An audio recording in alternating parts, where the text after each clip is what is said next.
햇살이 참 좋은 아침이었어요. 여느 때와 다름없이 거실 소파에 앉아 창밖으로 들어오는 볕을 쬐고 있었죠. 나이가 드니 따뜻한 게 최고더라고요.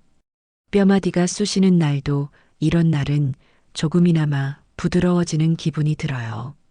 며느리 은비가 콧노래를 부르며 제게 다가왔습니다. 어머님, 오늘 날씨 정말 좋죠? 기분 전환하시게 머리라도 하고 오시는 건 어떠세요? 은비는 참 싹싹하고 예쁜 아이였어요. 적어도 겉보기에는요. 결혼한 지 5년이 넘도록 아들 재훈이에게나 저에게나 늘 상냥한 미소를 잃지 않았죠. 주변 사람들은 하나같이 며느리 복이 터졌다고들 했어요. 저 역시 그렇게 생각하려고 애썼고요. 하지만 가끔, 정말 아주 가끔, 은비의 그 완벽한 미소 뒤에 서늘한 무언가가 숨어 있는 것 같은 기분이 들 때가 있었어요. 그건 말로 설명하기 힘든 동물의 본능 같은 감각이었죠. 머리야 엊그제 동네 미용실에서 다듬었는데. 에이, 어머님. 거긴 할머니들만 가는 데잖아요. 제가 아주 좋은 곳 알아놨어요. 요즘 젊은 사람들한테 엄청 인기 있는 곳인데 원장님 실력이 보통이 아니래요. 제가 특별히 어머님 예약 잡아놨죠. 은비는 제 손을 잡아 끌며 애교 섞인 목소리로 말했어요. 평소 같았으면 됐다. 나는 그냥 다니던 데가 편하다 하고 말았을 텐데 그날은 이상하게도 은비의 성화에 못 이기는 척 넘어가고 싶지 않았어요. 며칠 전부터 은비는 제게 부쩍 더 잘했어요. 밤마다 잠이 잘 오는 차라며 향이 독특한 차를 가져다 주기도 하고 제 건강을 챙긴다며 어디서 구해왔는지 모를 약들을 꼬박꼬박 챙겨주기도 했죠. 그 차를 마신 날이면 다음 날 아침까지 머리가 멍하고 약을 먹은 날이면 온종일 정신이 흐릿한 기분이 들었어요. 나이가 들어서 그런가 보다 하고 넘기기에는 그 증상이 너무나 일정했죠. 그래, 너가 그렇게까지 말하는데 한번 가볼까? 제 대답에 은비의 얼굴에 화색이 도는 것이 보였습니다. 마치 오랫동안 기다려온 대답을 들은 사람처럼요. 그 미묘한 표정 변화를 놓치지 않았지만 저는 그저 온화하게 웃어 보일 뿐이었어요. 지금은 은비의 진짜 속내가 무엇인지 알아내는 것이 먼저였으니까요.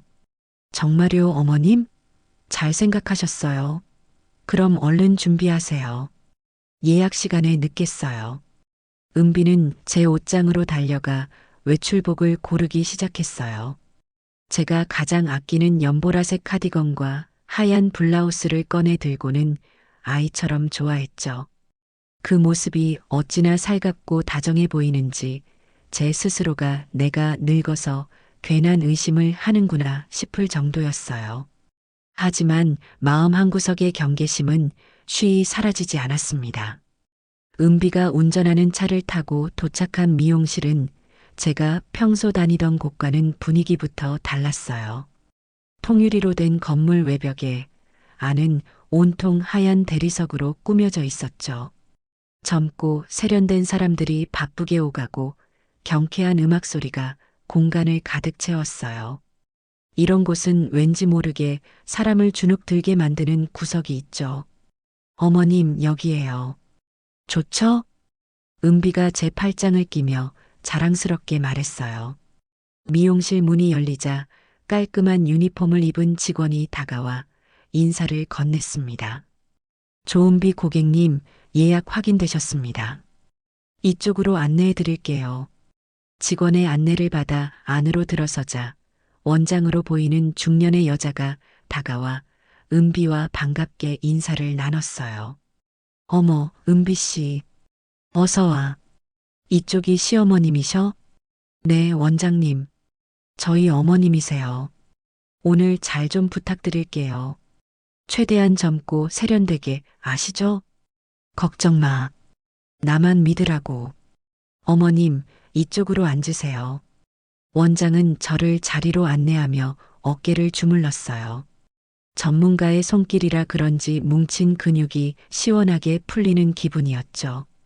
하지만 그 편안함도 잠시 원장과 은비가 거울을 통해 눈빛을 교환하는 것을 보고 말았어요. 그건 단순한 눈인사가 아니었어요. 무언가 계획을 확인하는 듯한 아주 짧고 은밀한 신호였죠. 심장이 쿵 하고 작게 내려앉았지만 저는 애써 태어난 척 거울에 비친 제 모습을 바라보았습니다. 희끗희끗한 머리카락, 자글자글한 눈가의 주름, 세월의 흔적이 고스란히 담긴 늙은 얼굴이었죠. 이 늙은이를 상대로 대체 무슨 짓을 하려는 걸까? 잠시 후 젊은 미용사 한 명이 제게 다가왔습니다. 20살 남짓되어 보이는 앳된 얼굴의 아이였어요. 눈이 크고 선한 인상이었죠. 어머님, 샴푸 먼저 해드릴게요. 이쪽으로 오시겠어요? 저는 아이의 안내에 따라 샴푸실로 향했어요. 푹신한 의자에 몸을 뉘자 목덜미로 따뜻한 물줄기가 흘러내렸어요. 은은한 아로마 향이 코끝을 맴돌고 노곤함이 온몸으로 퍼져나갔습니다. 눈을 감고 있는데 샴푸 거품을 내던 아이의 손길이 아주 미세하게 떨리는 것이 느껴졌어요. 그리고 아이가 제 머리를 감싸 안으며 다른 사람들은 들을 수 없도록 샴푸 거품 소리에 섞어 귓가에 속삭였습니다. 그 목소리는 너무나 작았지만 제 뇌리에는 천둥처럼 울렸어요.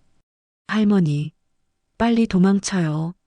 순간 온몸의 피가 차갑게 식는 것 같았어요. 숨이 멎고 심장이 발끝으로 곤두박질 치는 기분이었죠. 하지만 저는 수십 년의 세월을 살아오며 터득한 평정심을 잃지 않았습니다. 눈을 번쩍 뜨거나 몸을 일으키는 대신 오히려 더 깊이 잠이 든 것처럼 미동도 하지 않았어요. 만약 제가 여기서 조금이라도 놀란 기색을 보인다면 이 아이가 위험해질지도 모른다는 생각이 들었기 때문이에요. 그리고 저 역시 무사히 이곳을 빠져나가지 못할 거라는 확신이 들었죠. 할머니, 아이가 불안한 목소리로 저를 불렀어요. 저는 그때서야 마치 잠에서 깬 사람처럼 느릿하게 눈을 떴습니다. 응? 아, 내가 깜빡 잠이 들었나 보네. 물 온도가 딱 좋아서 그랬나 봐. 저는 천진한 목소리로 말하며 아이를 향해 희미하게 웃어 보였어요. 아이는 제 얼굴을 살피며 안도하는 듯 했지만 눈동자는 여전히 불안하게 흔들리고 있었죠. 저는 아이에게 괜찮다는 무언의 신호를 보내고 싶었지만 지금은 그럴 수 없었어요. 은비와 저 미용실 원장이 어디선가 우리를 지켜보고 있을지도 모르는 일이었으니까요. 샴푸가 끝나고 자리로 돌아오자 은비가 잡지를 보고 있다가 고개를 들었어요. 어머님, 시원하세요? 잠이 솔솔 오시죠? 응, 그러게나 말이다. 아주 시원하구나. 저는 아무것도 모른다는 듯이 그저 머리를 맡긴 평범한 노인처럼 행동했어요. 머리를 말리기 시작한 것은 아까 그 아이였어요. 아이는 드라이기 소리를 방패 삼아 제게 다시 무언가 말을 하려는 듯 보였지만 저는 거울을 통해 아이에게 눈짓으로 그만이라는 신호를 보냈어요. 너의 마음은 충분히 알았으니 이제 더는 위험한 행동을 하지 말라는 뜻이었죠. 아이는 제 눈짓을 알아들었는지 입을 굳게 다물고 머리를 말리는 데에만 집중했습니다. 드라이기의 뜨거운 바람을 맞으며 제 머릿속은 그 어느 때보다 차갑고 빠르게 회전하기 시작했어요. 도망쳐야 한다. 어떻게? 그냥 뛰쳐나갈 수는 없었어요. 그랬다가는 은비에게 붙잡히고 말 테죠.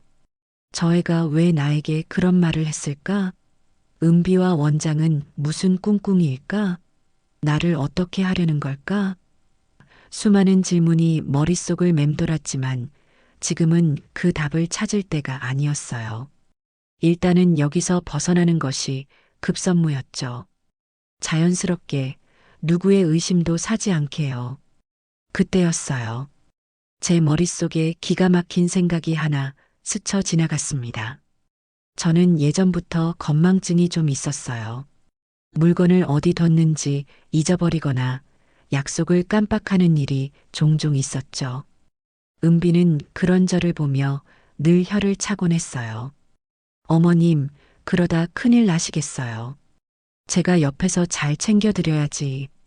바로 그거였어요. 은비가 제게 씌워놓은 정신없는 늙은이라는 프레임을 역으로 이용하는 겁니다. 머리가 거의 다 말라갈 무렵 저는 갑자기 자리에서 벌떡 일어났습니다. 너무나 갑작스러운 행동에 머리를 말리던 아이도 옆에서 잡지를 보던 은비도 깜짝 놀라 저를 쳐다봤어요. 어머님, 왜 그러세요? 아직 안 끝났는데. 은비가 당황한 목소리로 물었어요. 저는 정말 큰일이라도 난 사람처럼 다급하고 불안한 표정을 지으며 외쳤습니다. 아이고, 아이고, 내가 이놈의 정신 좀 봐. 집에 가스불을 켜놓고 나온 것 같아. 아까 국을 데운다고 올려놨는데 너랑 나온다고 정신이 없어서 깜빡했나 봐. 아이고, 어떡해. 제 연기는 너무나 실감났는지 미용실에 있던 모든 사람들의 시선이 제게로 쏠렸어요. 저는 정말 발을 동동 구르며 안절부절 못하는 모습을 보였죠. 가스불이요? 어머님 잘못 기억하시는 거 아니에요? 나오기 전에 제가 다 확인했는데. 은비가 저를 진정시키려 했지만 저는 은비의 말을 들을 생각도 없다는 듯이 뿌리쳤어요. 아니야, 아니야. 내가 분명히 켰어. 아이고, 이러다 집 다 태워먹겠다. 빨리 가봐야 해. 저는 가방을 움켜쥐고 미용실 출입구를 향해 허둥지둥 달려나갔습니다. 제 실감 나는 연기 앞에 은비도 더는 저를 붙잡지 못했어요. 오히려 어머님 같이 가요. 제가 모시고 갈게요. 하며 제 뒤를 따라왔죠. 하지만 저는 그 말을 들은 척도 하지 않았어요. 미용실 문을 열고 나가 큰 길로 뛰쳐나가자마자 마침 지나가던 빈 택시를 발견하고는 무작정 손을 흔들었어요.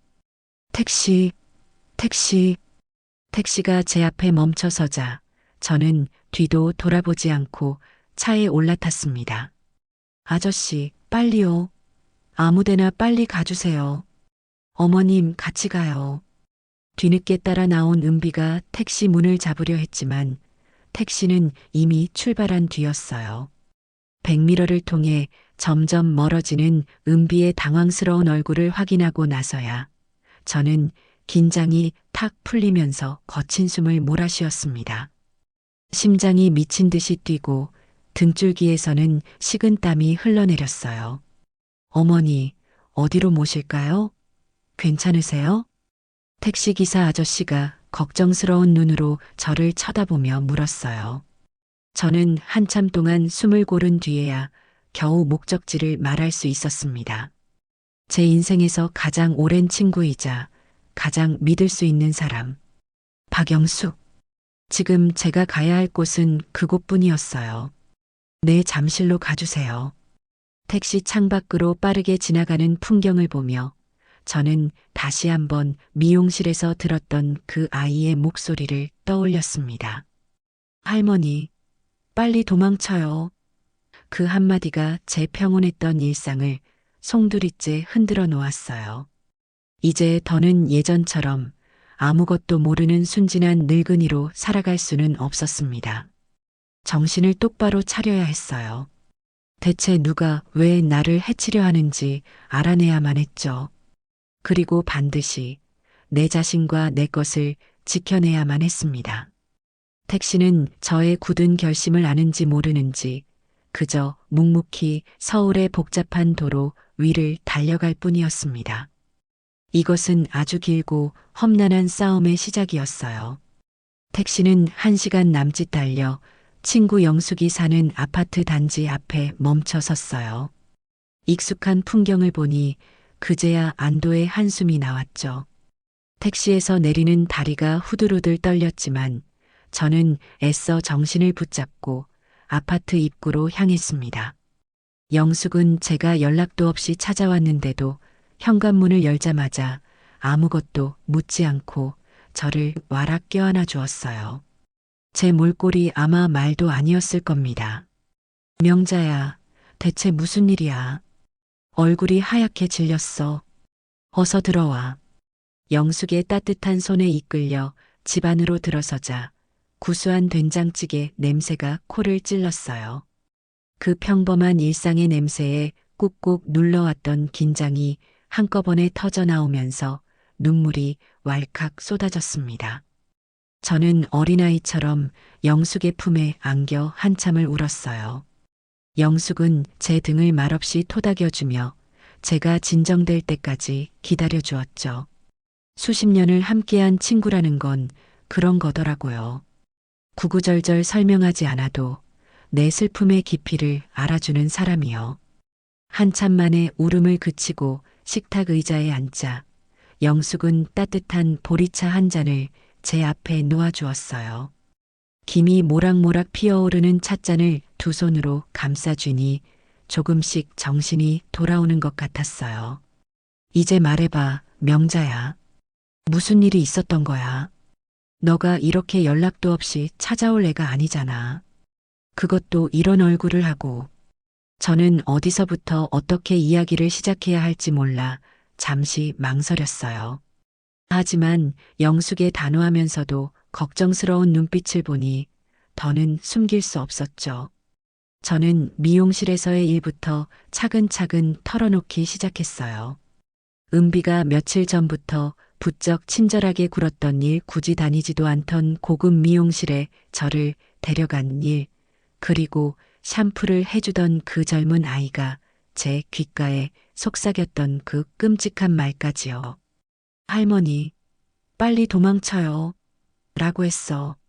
아주 작았지만 분명히 그렇게 들었어. 영숙아. 제 이야기가 끝나자 영숙의 표정은 딱딱하게 굳어 있었습니다. 영숙은 젊었을 때 꽤 이름 있는 보험사에서 일했어요. 그것도 그냥 직원이 아니라 보험 사기나 수상한 보험금 청구권을 전문적으로 조사하는 특별조사팀 팀장이었죠. 그래서인지 이런 일에 대한 감이 보통 사람과는 달랐어요. 그 아이 인상착의는 기억나? 그럼 20살 조금 넘었을까? 눈이 아주 크고 선하게 생긴 아이였어. 손에 작은 별 모양 문신이 있었던 것 같아. 그래.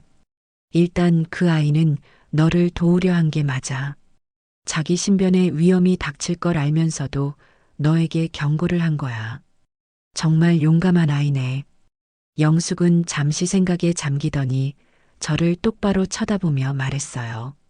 명자야, 이제부터 내가 하는 말 잘 들어. 이건 그냥 단순한 해프닝이 아니야. 아주 치밀하게 계획된 범죄의 시작일 수 있어. 너의 며느리 조은비가 꾸민 짓일 가능성이 아주 높아. 설마 은비가 왜? 걔가 나한테 얼마나 잘했는데. 솔직히 믿고 싶지 않았어요. 지난 5년간 은비는 제게 흠잡을 데 없는 며느리였으니까요.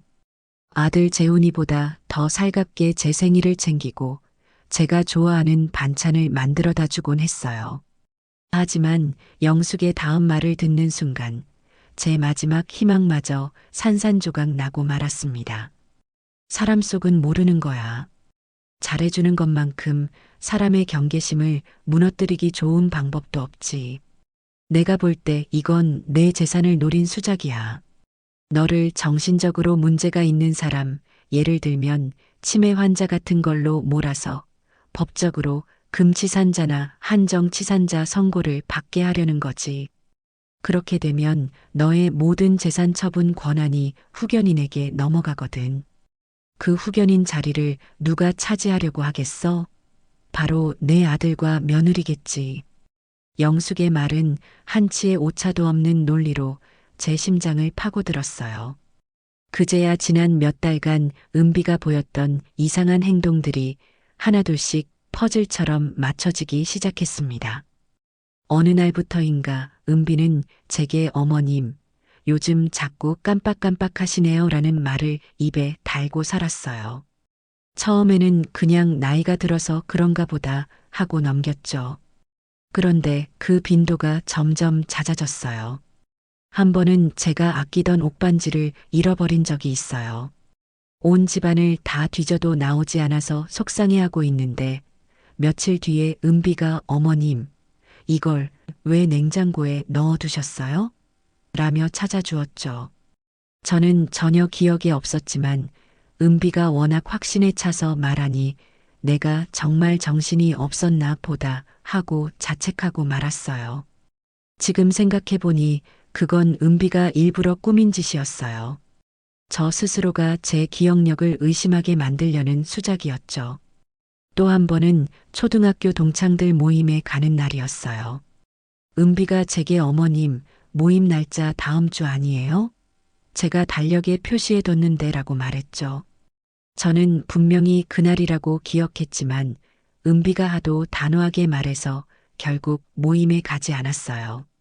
나중에 친구에게 전화해서 확인해 보니 제가 기억했던 날짜가 맞았고요. 은비는 제게 어머나 제가 착각했나 봐요. 죄송해요. 어머님이라며 애교를 부렸지만 저는 그때 처음으로 은비에게 서늘함을 느꼈어요.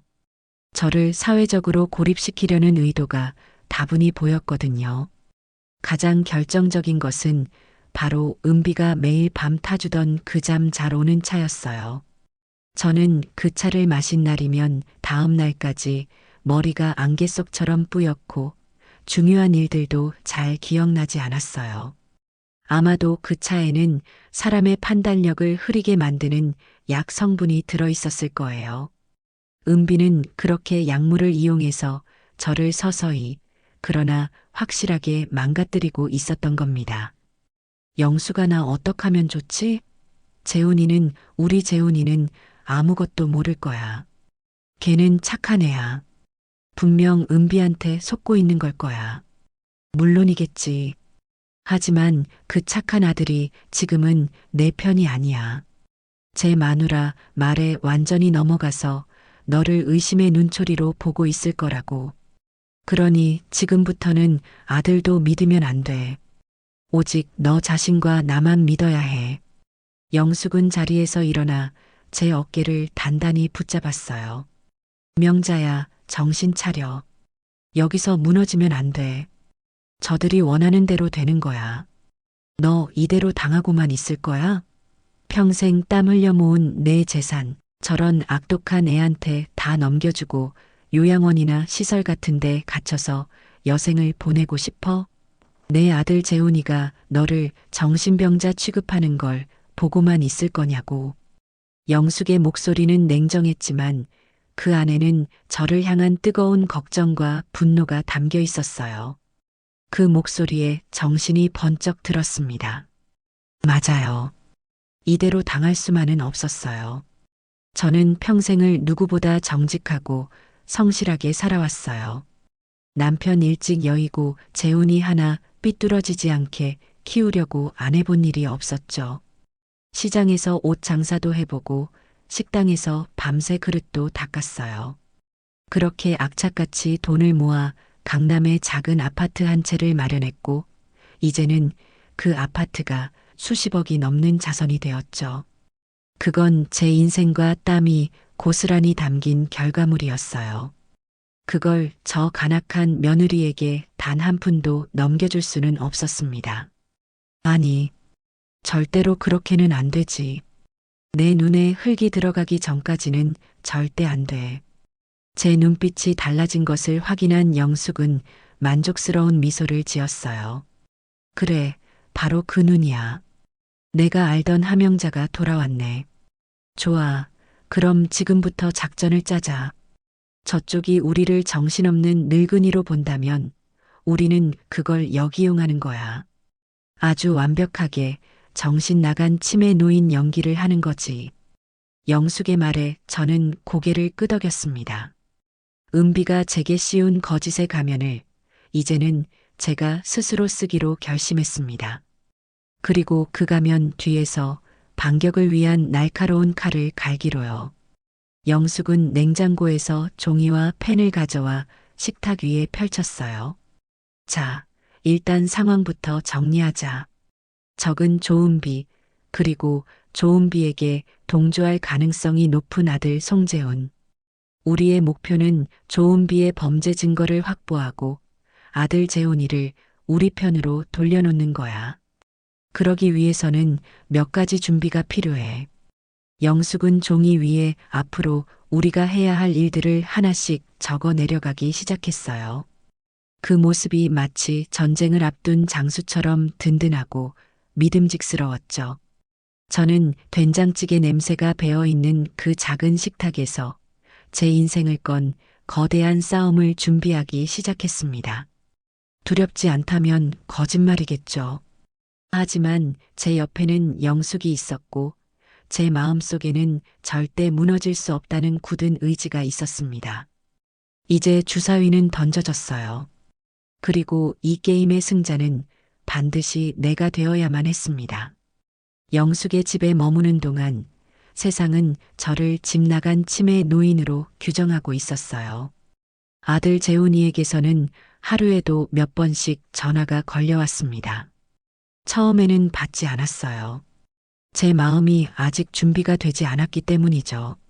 아들의 목소리를 들으면 약해질 것 같았거든요. 하지만 영숙은 단호하게 말했어요. 받아야 해. 그리고 연기해야지. 너가 지금 어디에 있는지, 얼마나 혼란스러운 상태인지를 저들에게 똑똑히 알려줘야 해. 그래야 의심을 안 하니까. 영숙의 말에 따라 저는 재훈이가 다시 전화를 걸어왔을 때 심호흡을 한번 하고 통화 버튼을 눌렀습니다. 여보세요. 저는 일부러 기어들어가는 목소리로 힘없이 말했어요. 엄마, 엄마 맞아요? 어디에요, 지금? 괜찮으세요? 수화기 너머로 들려오는 아들의 목소리는 걱정과 불안으로 가득 차 있었어요. 그 목소리를 듣는 순간 가슴 한쪽이 아려왔지만 저는 이를 악물고 영숙이 시킨 대로 연기를 계속했습니다. 누구 재훈이니? 여기가 어딘지 잘 모르겠어. 길이 너무 많아. 내가 왜 여기 와 있는 거지? 엄마, 정신 차려봐요. 주변에 뭐 보여요? 큰 건물이나 간판 같은 거. 몰라 모르겠어. 머리가 너무 아파. 재훈아, 나 좀 데리러 와주면 안 될까? 나 무서워. 저는 끝내 울음을 터뜨리고 말았어요. 물론 그 눈물 역시 연기였죠. 하지만 연기라고 하기에는 너무나 서러웠어요. 제 아들을 상대로 이런 거짓말을 해야 하는 제 처지가 너무나 비참했기 때문이에요. 엄마, 울지 마요. 내가 금방 찾아낼게요. 은비랑 경찰 아저씨들이랑 지금 엄마 찾고 있으니까 조금만 기다려요. 전화 끊지 말고요. 재훈이는 다급하게 소리쳤어요. 저는 그 말을 끝으로 배터리가 없는 것 같아라고 중얼거리며 전화를 끊어버렸습니다. 전화를 끊고 나자 온몸에 힘이 쭉 빠졌어요. 영숙이 제 어깨를 다독여 주었죠. 잘했어. 아주 잘했어. 명자야. 이제 저들은 너가 정말 길을 잃고 헤매는 줄 알 거야. 그 사이에 우리는 우리 일을 해야지. 영숙이 말한 우리 일이란 바로 며느리 은비의 실체를 파헤치기 위한 증거 수집이었어요. 가장 먼저 확인해야 할 것은 제 금융 자산이었죠. 영숙은 자신의 노트북을 가져와 제 앞에 펼쳤어요. 내 명의로 된 은행 계좌, 보험, 주식 전부 다 확인해 봐야 해. 공인인증서만 있으면 집에서도 다 가능해. 저는 영숙의 도움을 받아 각 은행과 증권사 홈페이지에 접속하기 시작했어요. 다행히 공인인증서 비밀번호는 저만 아는 것으로 해두어서 은비가 함부로 건드리지는 못했을 거라고 생각했죠. 하지만 제 생각은 너무 안일했어요. 한 은행 홈페이지에서 이상한 기록을 발견했기 때문이에요. 이거 봐, 영수가. 비밀번호 오류 횟수 초과로 서비스가 제한됩니다. 라고 떠. 뭐? 그게 무슨 소리야? 너가 비밀번호를 틀렸을 리는 없고 누군가 내 인증서로 로그인을 시도했다는 뜻이야. 그것도 여러 번. 순간 등골이 오싹해졌어요. 은비가 제 서재 컴퓨터에 저장되어 있던 공인인증서를 복사해서 제 계좌를 털려고 했던 거예요. 다행히 비밀번호를 몰라서 실패했지만 만약 성공했다면 어땠을까요? 생각만 해도 끔찍했어요. 이것 봐, 명자야. 대출 내역 조회에도 기록이 있어. 영숙이 가리키는 화면에는 한도 조회 기록이 여러 건 남아 있었습니다. 제 아파트를 담보로 받을 수 있는 최대 대출 금액을 알아본 흔적이었죠. 명의는 당연히 제 이름이었고요. 세상에 제가 내 집을 담보로 대출까지 받으려고 했던 거야? 그래. 너를 금치산자로 만들고 후견인 자격으로 내 재산을 처분하려던 거지. 아주 작정하고 덤벼든 거야. 보통 악질이 아니야. 분노로 온몸이 부들부들 떨렸어요. 저는 당장이라도 은비에게 달려가 머리채를 잡고 싶었지만 영숙이 저를 말렸어요. 진정해. 지금 흥분하면 모든 걸 망쳐. 우리는 증거가 더 필요해. 아주 확실하고 빼도 박도 못할 증거 말이야. 어떤 증거? 영상이나 녹음 같은 거. 조은비가 제 입으로 범행을 시인하거나 너를 학대하는 장면이 담긴 증거가 있다면 게임은 끝나는 거야. 영숙의 말에 따라 우리는 곧바로 인터넷 쇼핑몰에 접속해 녹음기와 초소형 카메라를 주문했어요. 세상이 얼마나 좋아졌는지 만년필이나 탁상시계, 액자처럼 생긴 카메라들이 아주 많더라고요. 우리는 그 중에서도 가장 티가 나지 않는 5핀 형태의 녹음기와 탁상시계형 카메라를 골랐어요. 배송지를 영숙의 집으로 하고 가장 빠른 배송으로 주문을 마쳤죠. 다음 날 주문한 물건들이 도착했어요. 크기는 아주 작았지만 성능은 생각보다 훨씬 좋았어요. 영숙은 제게 사용법을 꼼꼼하게 알려주었어요. 이 5핀 녹음기는 항상 내 옷 안쪽에 달고 다녀. 24시간 내내 녹음되도록 설정해뒀으니까 넌 그냥 가지고만 있으면 돼. 그리고 이 시계 카메라는 내 방, 침대 머리맡에 둘 거야. 내가 잠든 사이에 무슨 짓을 할지 모르니까. 거실에는 액자형 카메라를 두자. 액자 속 사진은 너랑 재훈이 어릴 때 찍은 사진으로 바꾸고 영숙은 마치 첩보 영화에 나오는 요원처럼 침착하고 노련하게 계획을 세웠어요. 저는 그런 영숙의 지시에 따라 고개를 끄덕일 뿐이었죠. 이제 모든 준비는 끝났어요. 호랑이를 잡으려면 호랑이 굴로 직접 들어가는 수밖에 없었죠. 저는 아들 재훈이에게 다시 전화를 걸었습니다. 재훈아, 나야. 나 지금 파출소에 와 있어. 어떤 아주머니가 날 발견하고 데려다 줬어. 저는 영숙이 미리 알려준 대로 영숙의 집에서 가장 멀리 떨어진 경찰서에 이름을 댔어요. 수화기 너머로 재훈이의 안도하는 목소리가 들려왔어요. 엄마, 정말이에요? 다행이다. 거기가 어디예요? 제가 지금 바로 갈게요. 응, 빨리 와. 나 너무 힘들어. 전화를 끊고 저는 영숙과 함께 마지막 작전 회의를 했습니다. 이제부터 넌 완벽한 치매 노인이 되어야 해. 밥을 먹다가도 졸고 사람을 못 알아보는 척하고 가끔은 화를 내거나 울기도 해야지. 조은비가 너를 보며 아, 이제 정말 다 됐구나 하고 방심하게 만들어야 해. 할 수 있겠어? 그럼. 나 함영자야. 내 아들과 내 재산을 지키기 위해서라면 악마라도 될 수 있어. 저는 제 옷깃 안쪽에 작은 5핀 녹음기를 단단히 고정했어요. 차갑고 단단한 금속의 감촉이 오히려 제게 용기를 주는 것 같았어요. 영숙은 저를 택시에 태워주며 마지막으로 당부했어요. 무슨 일이 생기면 무조건 나한테 먼저 연락해. 그리고 절대 조은비 앞에서 내 진짜 속마음을 드러내선 안 돼. 명심해. 넌 지금부터 기억을 잃은 불쌍한 노인일 뿐이야. 택시가 출발하고 저는 창밖으로 멀어지는 영숙을 보며 조용히 다짐했습니다. 그래, 나는 이제 함영자가 아니다. 나는 기억을 잃고 세상을 헤매는 늙고 병든 어머니다.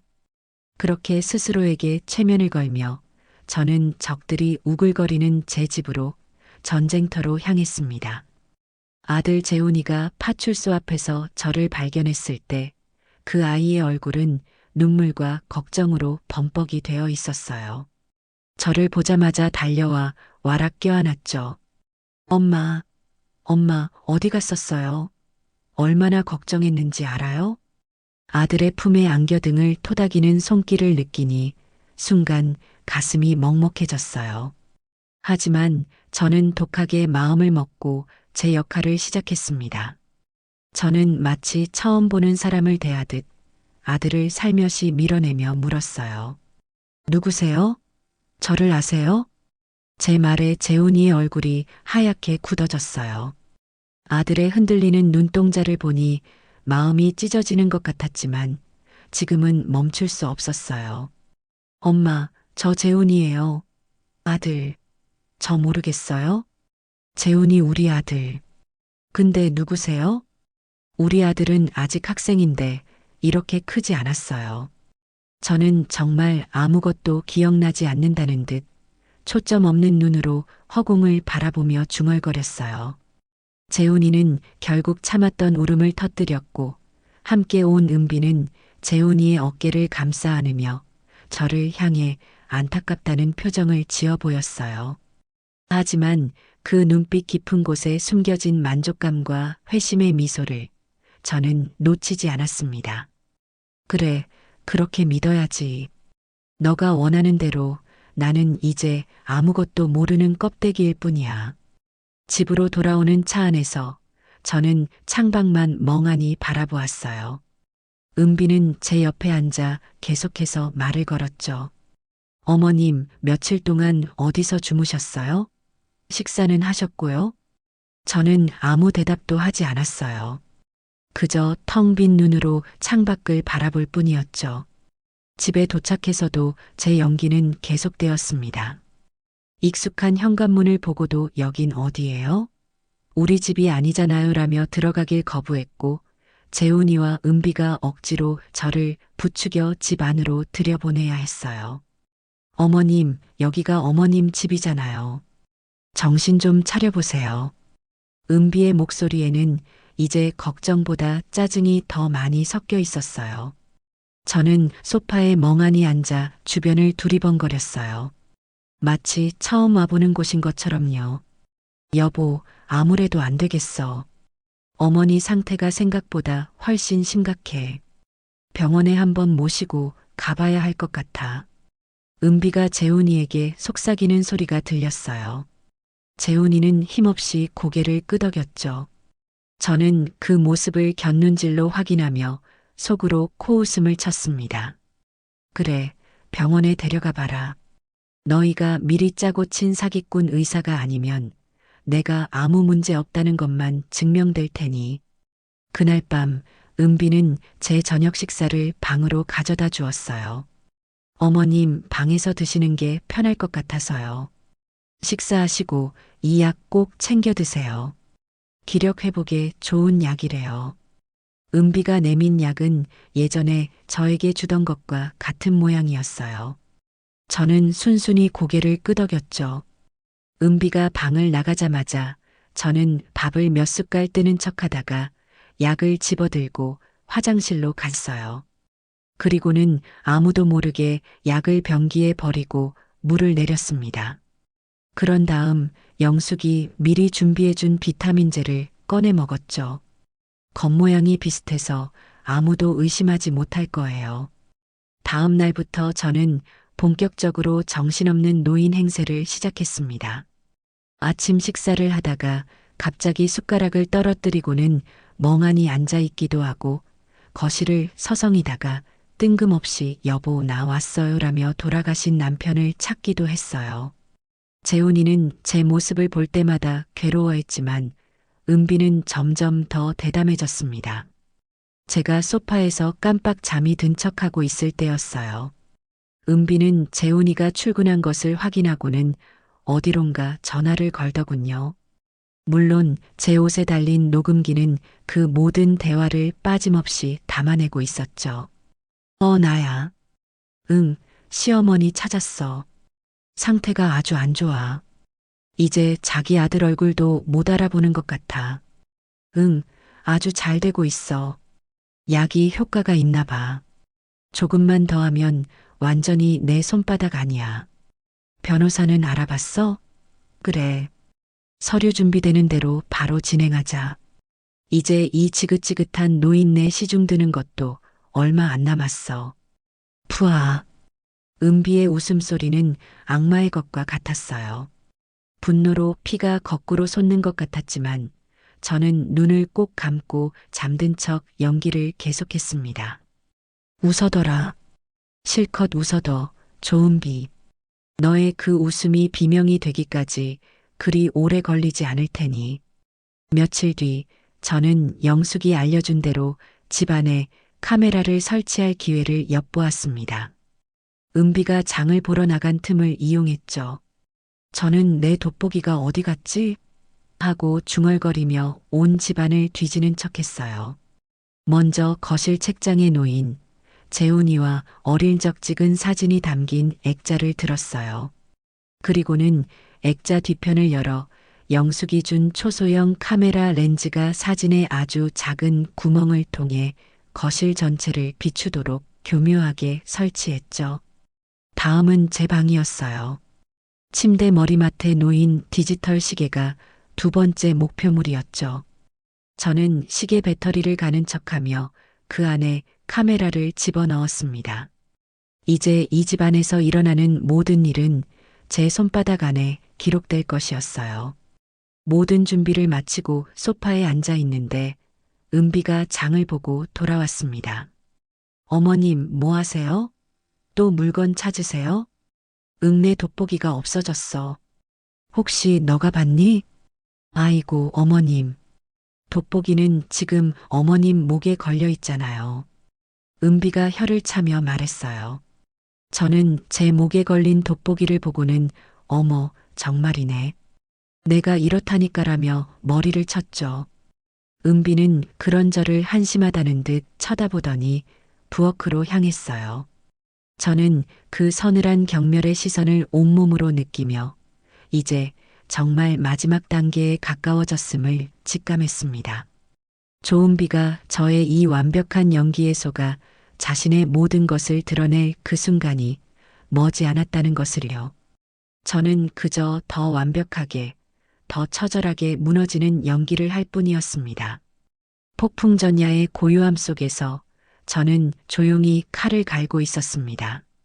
집안에 감시 카메라를 설치하고 난 며칠 뒤 저는 다음 단계의 덫을 놓기 시작했어요. 조은비라는 짐승을 사냥하기 위해서는 아주 달콤하고 치명적인 미끼가 필요했죠. 그 미끼는 바로 돈이었습니다. 며느리의 탐욕을 최대한으로 자극해서 제 스스로 파놓은 함정에 제 발로 걸어 들어오게 만들어야 했어요. 작전은 아침 식탁에서 시작되었습니다. 저는 평소처럼 멍하니 숟가락만 들고 앉아 있었어요. 재훈이와 은비는 그런 저를 아예 없는 사람 취급하며 둘만의 대화를 나누고 있었죠. 여보, 어머님 저러시는 거 봐. 저러다 사람도 못 알아보시겠어. 하루라도 빨리 우리가 나서서 챙겨드려야지. 알아, 은비야. 근데 막상 서류 같은 걸 진행하려고 하니까 마음이 좀 그렇다. 마음이 왜 그래? 이게 다 어머님을 위한 길이라니까. 나중에 재산 문제로 형제들끼리 다툼이라도 생기면 어쩔 거야. 우리가 미리 정리해서 안전하게 관리해드리는 게 효도지. 은비는 아주 능숙하게 재훈이를 구슬리고 있었어요. 저는 바로 지금이 미끼를 던질 때라고 판단했죠. 저는 들고 있던 숟가락을 쨍그랑 소리가 나게 바닥에 떨어뜨렸어요. 두 사람의 시선이 제게로 향했죠. 저는 마치 꿈에서 깬 사람처럼 눈을 몇 번 깜빡이더니 아주 불안한 목소리로 중얼거리기 시작했습니다. 통장 내 통장. 그게 어디 있더라. 아이고, 그걸 잃어버리면 안 되는데. 내 피 같은 돈인데. 제 말에 재훈이는 엄마 또 시작이에요? 통장은 제가 잘 보관하고 있잖아요 라며 대수롭지 않게 말했어요. 하지만 은비의 눈은 달랐어요. 그 눈은 마치 사냥감을 발견한 맹수처럼 번뜩이고 있었죠. 어머님, 무슨 통장 말씀이세요? 재훈 씨가 갖고 있는 거 말고 또 있으세요? 은비가 제 옆으로 다가와 아주 다정한 목소리로 물었어요. 저는 은비의 질문에는 대답하지 않고 여전히 혼잣말을 중얼거렸어요. 거기에 재훈이 아빠가 남겨준 돈이랑 내가 평생 모은 돈이 다 들어있는데 이 집 판 돈도 거기다 넣어둬야 안전한데 아이고 내 정신 좀 봐. 그걸 어디다 뒀을까? 저는 이 집 판 돈이라는 말을 일부러 흘렸어요. 은비가 제 재산을 얼마나 탐내는지 시험해보고 싶었거든요. 아니나 다를까 그 말을 듣는 순간 은비의 입가에 아주 미세한 경련이 일어나는 것을 보았어요. 탐욕으로 가득 찬 인간이 흥분을 감추지 못할 때 나타나는 전형적인 반응이었죠. 네, 집을 파신다고요? 어머님, 그게 무슨 말씀이세요? 은비가 화들짝 놀라며 물었어요. 재훈이도 놀란 눈으로 저를 쳐다봤고요. 그럼 팔아야지. 이 넓은 집에 나 혼자 어떻게 살아? 관리비만 많이 나오고. 얼른 팔아서 작은 오피스텔로 옮기고 남는 돈은 그 통장에 넣어둬야지. 그래야 우리 재훈이 물려줄 때도 편하고. 저는 마치 정말 그럴 계획이 있는 사람처럼 아주 구체적으로 말했어요. 물론 전부 거짓말이었죠. 이 집은 제 인생 그 자체였어요. 팔 생각은 추호도 없었죠. 하지만 은비는 제 말을 철석같이 믿는 눈치였어요. 어머님, 그런 중요한 결정을 저희랑 상의도 없이 하시면 어떡해요? 그리고 그 통장은 대체 뭐예요? 여보, 당신은 알아? 은비가 재훈이를 다그쳤어요. 재훈이는 어리둥절한 표정으로 고개를 저었죠. 아니, 난 처음 듣는 얘긴데. 엄마, 정말 다른 통장이 또 있어요? 저는 아들의 질문에 대답할 타이밍을 놓친 사람처럼 다시 멍한 표정으로 돌아가 입을 다물어 버렸습니다. 그리고는 중얼거렸죠. 밥밥 먹어야지. 은비는 그런 저를 보며 답답하다는 듯 가슴을 쳤지만 그 눈빛은 온통 통장에 대한 생각으로 가득 차 있었어요. 그날 이후 은비의 행동은 눈에 띄게 달라졌어요. 제가 잠든 척하고 있으면 제 방에 몰래 들어와 서랍을 뒤지거나 옷장을 샅샅이 살피기 시작했죠. 물론 그 모든 행동은 침대 머리맡에 있는 시계 카메라에 고스란히 녹화되고 있었어요. 저는 은비의 애를 태우기 위해 일부러 더 오락가락하는 모습을 보였어요. 어떤 날은 통장, 내 책상 세 번째 서랍에 뒀던가 라고 중얼거리고 어떤 날은 장롱 깊숙한 곳에 비단 주머니가 하나 있는데라며 엉뚱한 소리를 했죠. 은비는 제 말 한마디 한마디에 희망을 가졌다가 절망하기를 반복하며 온 집안을 이잡듯이 뒤졌습니다. 첫 번째 미끼가 성공적으로 먹혀들었다고 판단한 저는 두 번째 미끼를 던지기로 결심했어요. 그건 바로 영숙이 구해준 아주 정교하게 만들어진 가짜 다이아몬드 반지였죠. 진짜 다이아몬드 감정사가 봐도 속을 정도로 완벽한 모조품이었어요. 저는 그 반지를 제 보석함 가장 깊숙한 곳, 융으로 된 주머니 안에 곱게 넣어두었습니다. 그 보석함은 돌아가신 남편이 제게 처음으로 선물한 것이라 제가 아주 아끼는 물건이었어요. 물론 은비도 그 사실을 잘 알고 있었죠. 며칠 뒤 은비가 재훈이와 함께 외출한 틈을 타 저는 보석함을 꺼내 거실 소파 위에 올려두었어요. 그리고는 뚜껑을 살짝 열어둔 채로 마치 무언가를 찾다가 깜빡 잊고 그냥 둔 것처럼 위장했죠. 거실 액자 카메라는 그 보석함을 아주 잘 보이는 각도에서 비추고 있었어요. 얼마 후 은비가 먼저 집에 돌아왔습니다. 거실로 들어선 은비는 소파 위에 놓인 보석함을 발견하고는 순간 걸음을 멈췄어요. 주변을 한번 휙 둘러보더니 제가 방에서 잠을 자고 있다고 생각했는지 살금살금 보석함으로 다가왔죠. 은비는 잠시 망설이는 듯 하더니 이내 욕망을 이기지 못하고 보석함 뚜껑을 완전히 열었습니다. 그리고 그 안을 뒤지기 시작했어요. 저는 제 방 침대에 누워 영숙이 미리 연결해준 스마트폰 앱을 통해 그 모든 광경을 실시간으로 지켜보고 있었습니다. 제 심장은 미친 듯이 뛰었지만 저는 숨소리 하나 내지 않고 화면에 집중했어요. 은비의 손가락이 보석함 안을 헤집다가 마침내 융주머니를 발견했습니다. 조심스럽게 주머니를 열어본 은비의 눈이 휘둥그레졌어요. 주머니 안에서 나온 가짜 다이아몬드 반지가 거실 조명을 받아 영롱하게 빛났기 때문이죠. 은비는 반지를 집어들고 한참 동안 넋을 잃고 바라보았어요. 그 입에서는 감탄사가 흘러나왔죠. 세상에 이렇게 큰 다이아몬드 반지가 있었단 말이야? 은비는 누가 볼세라 재빨리 반지를 자신의 주머니 속에 챙겨 넣었습니다. 그리고는 아무 일도 없었다는 듯 보석함 뚜껑을 닫고 원래 있던 자리인 제 방 화장대 위에 올려두었죠. 완벽한 범죄라고 생각했을 거예요. 하지만 은비는 몰랐을 겁니다. 자신의 그 모든 추악한 행동이 거실 액자 속에 숨겨진 작은 렌즈를 통해 고스란히 기록되고 있었다는 사실을요. 저는 스마트폰 화면을 끄고 조용히 눈을 감았습니다. 걸려들었구나, 조은비. 덫에 걸린 쥐는 이제 발버둥 칠수록 더욱더 옥죄어 올 것입니다. 저는 그 모습을 아주 천천히 끝까지 지켜볼 생각이었습니다. 제 손으로 직접 그 쥐의 목을 비틀기 전까지는요. 그날 밤 저는 오랜만에 아주 깊고 편안한 잠을 잘 수 있었습니다. 며느리 은비가 제 덫에 제대로 걸려들고 난 후 저는 다음 목표인 아들 재훈이의 마음을 흔드는 작전에 돌입했어요.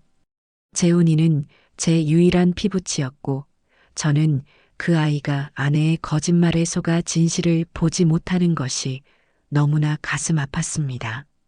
악독한 며느리를 벌하는 것도 중요했지만 제 아들을 그 수렁에서 건져내는 것 또한 제게는 무엇보다 중요한 일이었습니다. 작전은 아주 사소하고 미묘하게 시작되었어요. 저는 재훈이와 단둘이 있을 때를 노려 아주 잠깐씩 제정신으로 돌아온 듯한 모습을 보여주기 시작했습니다. 그 시간은 1분 남짓으로 아주 짧았지만 효과는 분명했죠. 어느 주말 오후 은비는 동창 모임에 간다며 한껏 멋을 부리고 외출했어요. 거실에는 소파에 앉아 멍하니 텔레비전을 보는 저와 그런 저를 안쓰럽게 바라보는 재훈이만 남아 있었죠. 적막한 거실에는 텔레비전 소리만 울려 퍼지고 있었어요. 그때 제가 먼저 입을 열었습니다. 재훈아. 저는 아주 또렷하고 맑은 목소리로 아들의 이름을 불렀어요. 재훈이는 깜짝 놀라 저를 쳐다봤습니다. 늘 초점 없던 제 눈이 그 순간만큼은 아들을 정확히 담아내고 있었기 때문이죠. 네. 엄마, 왜 그러세요? 엄마가 요즘 많이 이상하지? 미안하다, 아들. 엄마도 엄마가 왜 이러는지 잘 모르겠어. 꼭 누가 나를 다른 사람으로 만들려고 하는 것 같아. 아주 짙은 안개 속에 갇혀 있는 기분이야. 저는 재훈이의 손을 꼭 잡으며 말했어요. 제 손의 온기와 진심 어린 눈빛의 재훈이는 무척이나 혼란스러워하는 표정이었어요. 엄마, 그게 무슨 말이에요? 엄마는 그냥 조금 아픈 거예요. 금방 괜찮아질 거예요. 그럴까? 그랬으면 좋겠구나. 그런데 재훈아, 너 아빠가 엄마한테 선물해준 반지 기억하니? 아주 반짝이는 거. 그게 아빠 유품이나 다름없는데 요즘 통 보이질 않는구나. 내가 어디다 뒀는지 기억이 나질 않아. 혹시 너가 봤니? 저는 일부러 반지 이야기를 꺼냈어요. 며칠 전 은비가 훔쳐간 바로 그 가짜 다이아몬드 반지 말이에요. 제 질문에 재훈이는 잠시 생각에 잠기더니 고개를 저었어요. 반지요? 글쎄요. 잘 모르겠는데. 엄마가 어디 잘 둬놓고 또 잊어버리신 거 아니에요? 나중에 같이 찾아봐요. 재훈이는 대수롭지 않게 말했지만 저는 그 아이의 마음속에 아주 작은 의심의 씨앗 하나가 심어졌다는 것을 알 수 있었어요. 저는 거기서 말을 멈추고 다시 멍한 표정으로 돌아가 텔레비전으로 시선을 돌렸습니다. 아이고, 저 탤런트는 이름이 뭐더라 하고 중얼거리면서요. 재훈이는 그런 저를 보며 깊은 한숨을 내쉬었지만 그 눈빛에는 이전에는 없었던 깊은 고뇌와 혼란이 담겨 있었습니다. 그날 이후 재훈이는 저를 대하는 태도가 조금씩 달라졌어요. 예전에는 저를 그저 아픈 어머니로만 대했다면 이제는 제 말 한마디, 행동 하나하나를 유심히 살피기 시작했죠. 제가 멍하니 앉아 있다가도 재훈이가 제 옆에 오면 아주 잠깐 제정신이 든 것처럼 오늘 회사에서 힘든 일은 없었고? 라고 묻곤 했어요. 그러면 재훈이는 놀라면서도 내심 반가워하는 기색이었죠. 은비는 그런 재훈이의 변화를 눈치채지 못했어요. 그녀의 모든 신경은 오직 저의 재산을 어떻게 가로챌 것인가에만 쏠려 있었으니까요. 오히려 은비는 재훈이 앞에서 더욱 노골적으로 저를 무시하고 깎아내리기 시작했습니다. 여보, 봤지? 어머니, 이제 정말 안 되겠어. 방금 한 말도 또 잊어버리고 딴소리 하시잖아. 이러다 사람도 못 알아볼 날이 얼마 안 남았다고. 은비야, 그래도 엄마 앞에서 그런 말은 좀. 뭐가? 틀린 말했어? 당신이야말로 현실을 직시해야지. 언제까지 저렇게 둘 거야. 당신이나 나나 일해야 하는데 누가 하루 종일 어머님만 붙들고 있어. 시설 알아보는 게 우리 모두를 위한 길이라니까. 은비는 제둘이 앞에서 일부러 더 크게 소리쳤어요. 저 들으라는 듯이요. 저는 그 모든 모욕적인 말을 들으면서도 아무것도 모른다는 듯 허공만 바라보았습니다. 하지만 제 귀는, 제 정신은 그 어느 때보다 또렷하게 깨어 있었죠. 그리고 제 아들 재훈이의 표정이 점점 더 어두워지고 있다는 것도 똑똑히 보고 있었습니다. 결정적인 사건은 며칠 뒤에 일어났어요. 그날은 제 생일이었죠. 예전 같았으면 재훈이는 아침부터 미역국을 끓여 제게 가져다 주었을 거예요. 하지만 그날 아침 재훈이는 굳은 얼굴로 출근 준비만 하고 있었어요. 아마 은비가 제 생일에 대해 아무런 언급도 하지 않았을 테죠. 저는 일부러 더 서글픈 표정을 짓고 앉아 있었습니다. 은비가 재훈이를 현관에서 배웅하고 돌아왔을 때였어요. 저는 은비를 향해 해맑게 웃으며 말했죠. 얘야, 오늘이 무슨 날인지 아니? 네, 무슨 날인데요? 은비는 귀찮다는 듯이 대답했어요. 오늘 내 생일이란다. 우리 아들이 아침에 미역국도 안 끓여주고 그냥 갔네. 너라도 좀 끓여주면 안 될까? 제 말에 은비의 표정이 싸늘하게 굳어졌어요. 그리고는 제게 평생 잊을 수 없는 말을 내뱉었죠. 물론 그 모든 말은 제 옷에 달린 녹음기에 선명하게 녹음되고 있었습니다. 어머님, 지금 제정신이세요? 생일은 무슨 놈의 생일이에요? 어머님 주민등록상 생일은 지난달이었거든요. 그것도 벌써 잊어버리셨어요? 나이 드시면 기억만 없어지는 게 아니라 식탐만 느나 봐요. 미역국은 무슨 그냥 주는 밥이나 조용히 드세요. 은비는 그렇게 쏘아붙이고는 자기 방으로 휙 들어가 버렸어요. 저는 그 자리에 못 박힌 듯 앉아 있을 수밖에 없었습니다. 제 진짜 생일은 오늘이 맞았어요. 주민등록상 생일은 아버지가 출생신고를 늦게 하는 바람에 한 달 정도 차이가 났고요. 재훈이와 은비는 당연히 제 진짜 생일을 알고 있었죠. 그런데 은비는 이제 그런 것조차 거짓으로 꾸며내며 저를 기만하고 있었습니다. 그날 저녁 재훈이가 퇴근하고 돌아왔어요. 은비는 아무 일도 없었다는 듯 재훈이를 반갑게 맞았죠. 저는 일부러 더 풀이 죽은 모습으로 소파에 웅크리고 앉아 있었습니다. 그런 저를 본 재훈이가 조심스럽게 다가와 물었어요. 엄마, 무슨 일 있어요? 어디 안 좋으세요? 저는 고개를 들어 재훈이를 바라보며 희미하게 웃었어요. 아니야, 괜찮아. 그냥 오늘따라 너희 아빠가 너무 보고 싶어서 그런다. 저는 일부러 생일 이야기는 꺼내지 않았어요. 제가 말하는 것보다 재훈이가 스스로 진실을 깨닫게 하는 것이 더 효과적일 테니까요. 제 말을 들은 재훈이의 얼굴이 순간 굳어지는 것을 보았어요.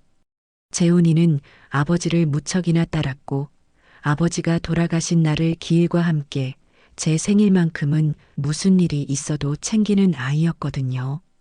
아마 제 말을 듣고 오늘이 제 생일이라는 것을 깨달았을 거예요.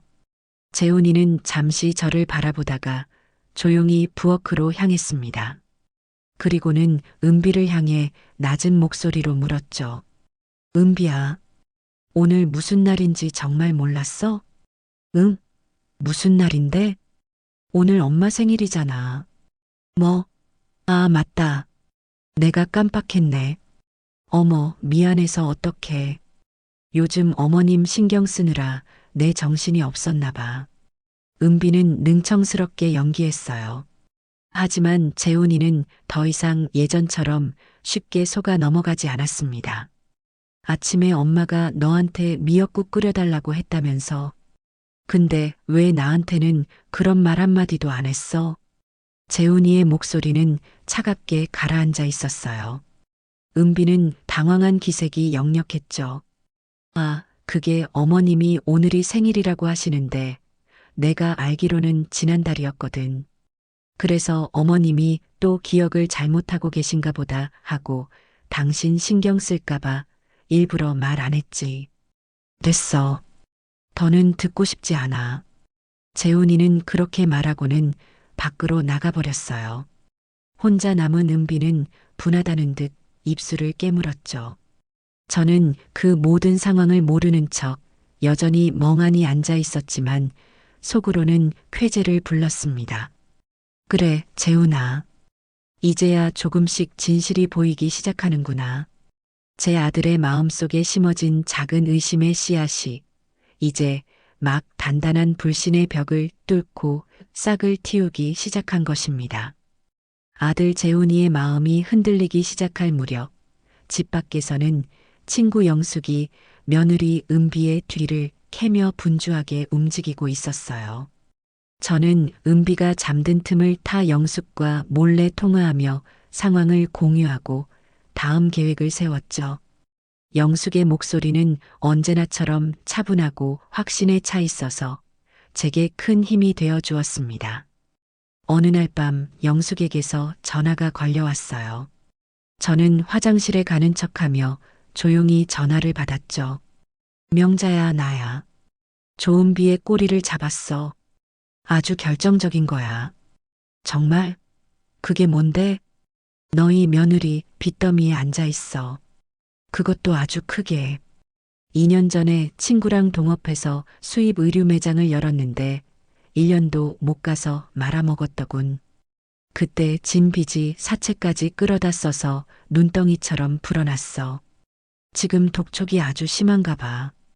영숙의 말에 모든 것이 명확해졌어요. 은비가 왜 그렇게 필사적으로 내 재산을 노렸는지 그 동기가 선명하게 드러난 거죠. 단순히 더 편하게 살고 싶어서가 아니었어요. 당장 발등에 떨어진 불을 꺼야 하는 아주 절박한 상황이었던 겁니다. 그래서 그걸 어떻게 알아냈어? 보험조사원 경력이 어디 가나. 예전에 알던 신용정보회사 후배한테 부탁해서 좀 알아봤지. 불법은 아니고 합법적인 테두리 안에서 알아볼 수 있는 건 다 알아본 거야. 채무 내역뿐만 아니라 최근 몇 달간의 카드 사용 내역도 확보했어. 그런데 아주 재미있는 걸 발견했지. 재미있는 거? 응. 너희 며느리 명품 쇼핑을 아주 꾸준히 했더군. 빚독촉에 시달리는 사람치고는 씀씀이가 아주 해퍼. 이건 아마도 빚을 갚기 위한 목적 외에도 내 돈으로 자기 인생을 바꿔보려는 욕심이 아주 크다는 증거야. 영숙의 분석은 날카로웠어요. 은비는 그저 빚을 갚는 수준을 넘어 제 돈으로 자신의 신분을 상승시키고 사치스러운 생활을 영위하고 싶었던 거겠죠. 참으로 가증스럽고 뻔뻔한 욕심이었어요. 그리고 한 가지 더. 너를 맨 처음 도와줬던 그 미용실 아가씨, 내가 만나고 왔어. 정말? 그 아이는 괜찮대? 괜찮고 말고. 아주 똑 부러지고 용감한 아가씨더군. 그날 있었던 일을 전부 다 말해줬어. 조은비가 미용실 원장이랑 미리 짜고 너를 데려간 게 맞았어. 원장한테 돈을 좀 챙겨주고 우리 시어머니가 요즘 정신이 오락가락하시니 잘 좀 부탁한다는 식으로 말을 맞췄다는 거야. 아마 미용실에서 내가 이상 행동을 보이는 장면을 연출해서 증거로 남기려고 했을 수도 있어. 세상에 그렇게까지 치밀하게. 그래. 그런데 그 젊은 미용사가 우연히 조은비가 복도에서 친구랑 통화하는 걸 들었다는 거야. 우리 시어머니, 이제 얼마 안 남았어. 정신병원에 보내든 시설에 보내든 해서 재산만 넘겨받으면 이 지긋지긋한 빚쟁이 인생도 끝이야 라고 말하는 걸 똑똑히 들었대. 그래서 이건 아니다 싶어서 위험을 무릅쓰고 너한테 경고를 한 거였어. 물론 증인으로 서주기로 약속도 받아냈고 든든한 증인까지 확보했다는 말에 저는 천군만마를 얻은 기분이었어요. 얼굴도 이름도 모르는 그 젊은 미용사의 용기가 너무나 고마워서 눈물이 핑 돌았죠. 마지막으로 가장 중요한 거야, 명자야. 조은비가 너한테 먹이던 그 약, 성분 분석 결과가 나왔어. 저는 숨을 죽이고 영숙의 다음 말을 기다렸어요. 예상대로였어. 의사 처방 없이는 절대 구할 수 없는 강력한 신경안정제 성분이 다량으로 검출됐어. 물론 독극물은 아니지만 이걸 장기간 복용하면 인지 능력이 현저히 떨어지고 기억력 감퇴나 환각 증세까지 유발할 수 있는 아주 위험한 약이야. 약을 구해준 사람도 알아냈어. 시내 작은 병원에서 간호조무사로 일하는 조은비의 고등학교 동창이더군. 그 친구를 설득해서 증언을 확보하는 건 시간 문제일 거야. 저는 전화를 끊고 한참 동안 화장실 거울 앞에 서서 제 얼굴을 바라보았습니다. 은비가 주는 약을 먹지 않은 지 꽤 되었지만 여전히 얼굴은 푸석하고 눈은 퀭했어요. 그동안 저 약이 내 몸을 얼마나 망가뜨렸을까 생각하니 치가 떨렸습니다. 하지만 동시에 승리가 바로 눈앞에 와 있다는 강한 확신이 들었어요. 증거는 차고 넘칠 만큼 모였고 이제 남은 것은 이 모든 증거를 터뜨린 결정적인 무대를 만드는 것뿐이었습니다. 며칠 뒤 저는 영숙이 시킨 대로 마지막 증거 수집에 나섰어요. 바로 은비가 제게 먹이는 약의 실물을 확보하는 것이었죠. 저는 은비가 저녁을 차리는 틈을 타 은비의 방에 몰래 들어갔어요. 심장이 터질 것처럼 뛰었지만 저는 침착하게 행동했습니다. 은비는 보통 약을 자신의 화장대 서랍에 보관했어요. 제가 서랍을 열자 익숙한 약봉지가 눈에 들어왔죠. 저는 그 중에서 약 2알을 꺼내 미리 준비해간 휴지에 감쌌습니다. 그리고는 서랍을 원래대로 닫아놓고 조용히 방을 빠져나왔어요. 그날 밤 저는 영숙에게 임무 완수라는 짧은 문자를 보냈습니다. 다음 날 아침 영숙은 저희 아파트 재활용 쓰레기를 버리는 곳에서 저와 만나기로 약속했어요. 제가 아침에 분리수거를 하는 척하며 밖으로 나가면 영숙이 그곳에서 기다렸다가 약을 건네받기로 한 거죠. 다음 날 아침 저는 평소보다 더 정신없는 사람처럼 행동하며 집안을 서성거렸어요. 아이고, 오늘은 재활용 버리는 날인데 내가 해야지. 내가 할 수 있어. 은비는 그런 저를 보며 어머님은 그냥 앉아 계세요. 제가 할게요라고 말렸지만 저는 고집을 부렸어요. 아니야, 아니야. 나도 이제 이런 거라도 해야지. 안 그러면 정말 바보가 되고 말 거야. 저는 비틀거리는 척하며 재활용 쓰레기 봉투를 들고 현관을 나섰습니다. 은비는 못마땅한 표정으로 저를 쳐다봤지만 더 이상 말리지는 않았어요. 아마 저러다 다치기나 하지 하고 생각했을 테죠. 아파트 1층 분리수거장에 도착하자 모자를 푹 눌러 쓴 영숙이 저를 기다리고 있었어요. 저는 주변을 한번 살핀 뒤 영숙에게 다가가 쓰레기를 버리는 척하며 품속에 숨겨두었던 약을 건넸습니다. 이거야. 조심해. 알았어. 고생했어, 명자야. 이제 정말 다 끝나가. 조금만 더 버텨. 영숙은 약을 받아들고는 호련히 사라졌어요. 저는 잠시 그 자리에 서서 아침의 차가운 공기를 깊게 들이마셨습니다. 이제 모든 준비는 끝났습니다. 며느리 조은비가 마지막 발악을 할 때까지 기다렸다가 가장 높은 곳에서 가장 깊은 나락으로 떨어뜨릴 일만 남은 것입니다. 제가 예상했던 대로 초조해진 며느리 은비는 마지막 카드를 꺼내 들었어요. 제 아들 재훈이가 더 이상 자기 말대로 움직여주지 않고 저 역시 그저 멍하니 시간만 보내자 상황을 한 번에 끝내버릴 강력한 한 방이 필요하다고 생각했던 거겠죠. 그 마지막 카드는 바로 외부 전문가를 끌어들이는 것이었습니다. 어느 날 오후 은비는 한껏 상냥한 목소리로 제게 말했어요. 어머님, 오늘 오후에 손님이 한 분 오실 거예요. 어머님 건강이 걱정된다고 재훈 씨 친구분이 와서 상담 좀 해주신댔어요. 의사 선생님이시니까 너무 놀라지 마세요. 저는 아무것도 모른다는 표정으로 고개를 끄덕였지만 속으로는 올 것이 왔구나 생각했죠. 재훈이 친구라는 말은 분명 거짓말일 거예요. 은비가 돈으로 매수한 사기꾼이거나 양심을 팔아먹은 의사일 가능성이 높았어요. 그리고 그 모든 상황은 거실 액자 카메라에 고스란히 담길 것이었고요. 오후 서시쯤 초인종이 울렸습니다. 은비는 버선발로 뛰어나가 문을 열었죠. 문 밖에는 인상 좋은 중년의 남자가 서 있었어요. 하얀 가운 대신 점잖은 양복을 입고 있었지만 손에는 의사 가방처럼 보이는 것을 들고 있었죠. 아이고, 박사님. 어서 오세요. 누추한 곳까지 이렇게 와주시고 정말 감사합니다. 은비는 허리를 90도로 굽히며 남자를 집 안으로 안내했어요. 남자는 거실 소파에 멍하니 앉아있는 저를 보더니 안타깝다는 듯 혀를 찼습니다. 어머님이시군요. 말씀 들었던 것보다 상태가 더 안 좋아 보이시네요.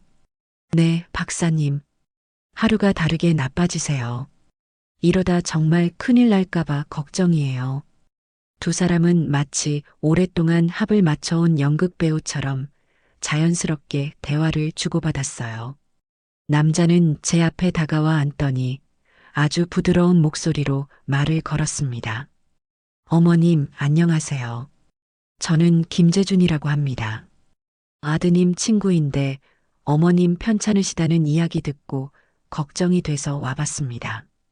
저는 남자를 빤히 쳐다보다가 갑자기 해맑게 웃으며 말했어요.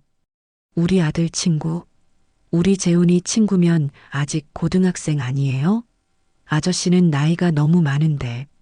제 말에 남자의 얼굴에 잠시 당황한 기색이 스쳤지만 그는 곧 평정을 되찾고 은비와 눈빛을 교환했어요. 은비는 보셨죠? 하는 표정으로 고개를 절레절레 저었고요. 어머님, 제가 몇 가지 질문만 드릴게요. 오늘 아침에 뭐 드셨는지 기억나세요? 아침?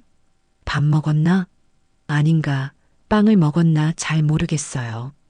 그럼 지금 여기가 어디인지는 아시겠어요? 우리 집 아닌가? 남의 집 같은데. 남자는 제가 대답할 때마다 수첩에 무언가를 빠르게 적어 내려갔어요. 진찰이라고 하기에는 너무나 형식적이고 허술했죠. 그는 제 혈압을 재거나 청진기를 대보는 신용조차 하지 않았어요. 그저 몇 가지 질문을 던지고 저의 혼란스러운 대답을 유도할 뿐이었죠.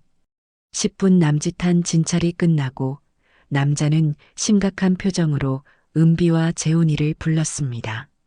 마침 퇴근하고 돌아온 재훈이도 그 자리에 함께 있었죠. 두 분께 아주 유감스러운 말씀을 드려야겠습니다. 어머님은 알츠하이머성 치매가 이미 상당히 진행된 상태입니다. 지금 당장 전문적인 치료와 보호가 필요합니다. 이대로 방치하면 자신뿐만 아니라 주변 사람들까지 위험하게 만들 수 있습니다. 남자의 말에 은비는 기다렸다는 듯이 눈물을 글썽이며 재훈이의 팔을 붙잡았어요. 여보, 들었지? 내가 뭐라고 했어? 이제 정말 더는 미룰 수가 없어.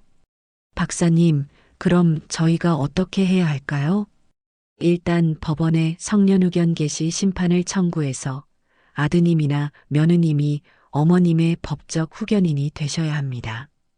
그리고 어머님은 전문 요양시설에 모시는 것이 가장 안전하고 좋은 방법입니다. 남자는 미리 준비해 온 것처럼 서류 몇 장을 꺼내 재훈이 앞에 내밀었어요. 이건 제가 작성한 의사 소견서입니다. 이걸 법원에 제출하시면 후견인 지정 절차를 조금 더 빨리 진행할 수 있을 겁니다. 재훈이는 하얗게 질린 얼굴로 소견서를 받아들었어요. 자기 엄마가 치매라는 공식적인 진단을 눈앞에서 확인하니 충격이 큰 모양이었죠. 아들의 고통스러운 표정을 보니 마음이 아팠지만 저는 이 연극의 마지막까지 지켜봐야만 했습니다. 여보, 뭘 망설여. 어서 도장 찍어. 이게 다 어머님을 위한 길이라잖아. 은비가 재훈이를 거세게 다그쳤어요. 재훈이는 떨리는 손으로 소견서를 들고 저를 한번 바라보았습니다. 저는 그 순간 아들에게 마지막 신호를 보내기로 결심했어요. 저는 재훈이를 향해 아주 희미하게 정말 아무도 눈치채지 못할 정도로 살짝 고개를 저었습니다. 아니야, 아들. 이건 진실이 아니야. 재훈이의 눈동자가 크게 흔들렸습니다. 제 미세한 움직임을 본 것인지 아니면 스스로의 마음속에서 마지막 의심이 고개를 든 것인지는 알 수 없었어요. 재훈이는 잠시 망설이더니 결국 펜을 내려놓았습니다.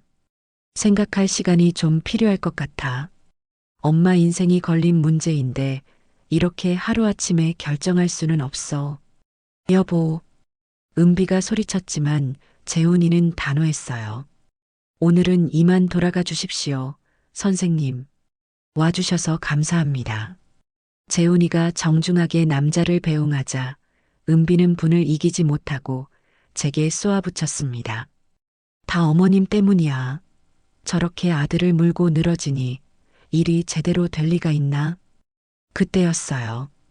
의사가 현관문을 나서기 전 은비에게 아주 작은 목소리로 속삭이는 것을 거실 액자 카메라가 놓치지 않았습니다. 약속한 잔금은 계좌로 바로 입금해 주십시오, 사모님.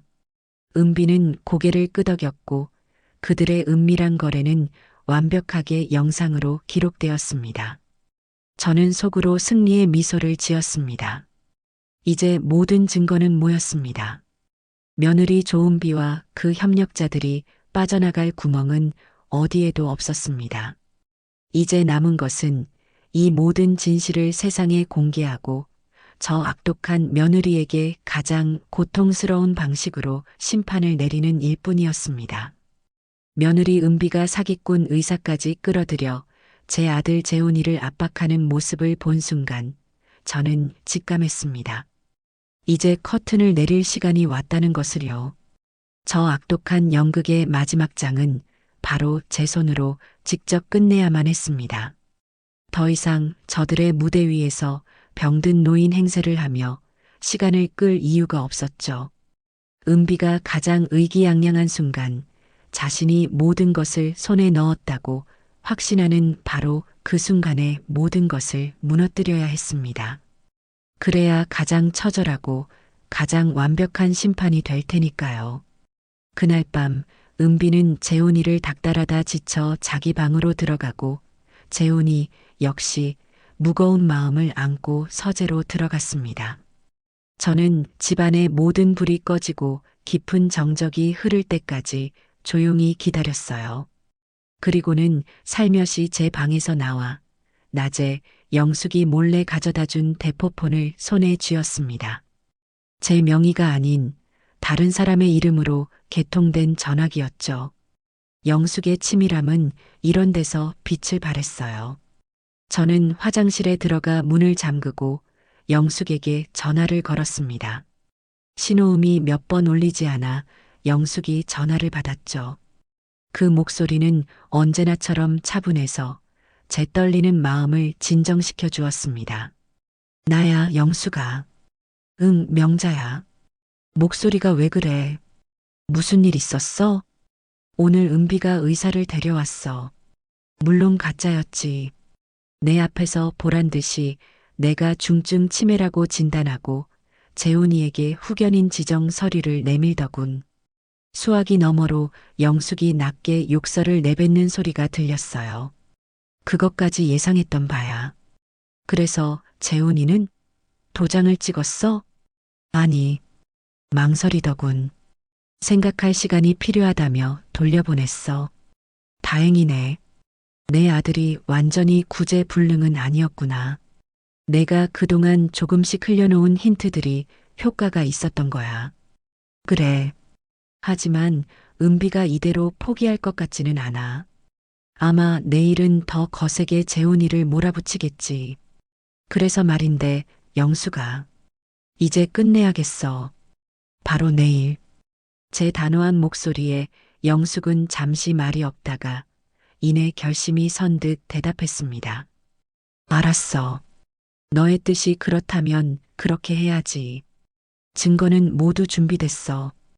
영상 파일은 내가 가지고 있고 나머지 서류 증거와 증인들은 내가 데리고 갈게. 시간과 장소만 말해. 내일 저녁 8시. 우리 집 거실이야. 은비가 아마 그 시간에 맞춰 다시 판을 벌일 거야. 변호사랑 그 미용실 아가씨도 꼭 함께 와줘.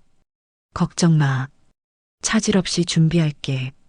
그리고 명자야. 영숙이 제 이름을 나지막이 불렀어요. 너 혼자 너무 애쓰지 마. 내 뒤에는 내가 그리고 진실이 버티고 있다는 걸 잊지 마. 내일 보자. 전화를 끊고 나서도 저는 한참 동안 차가운 화장실 타일 벽에 기대어 서 있었습니다. 심장이 세차게 뛰었죠.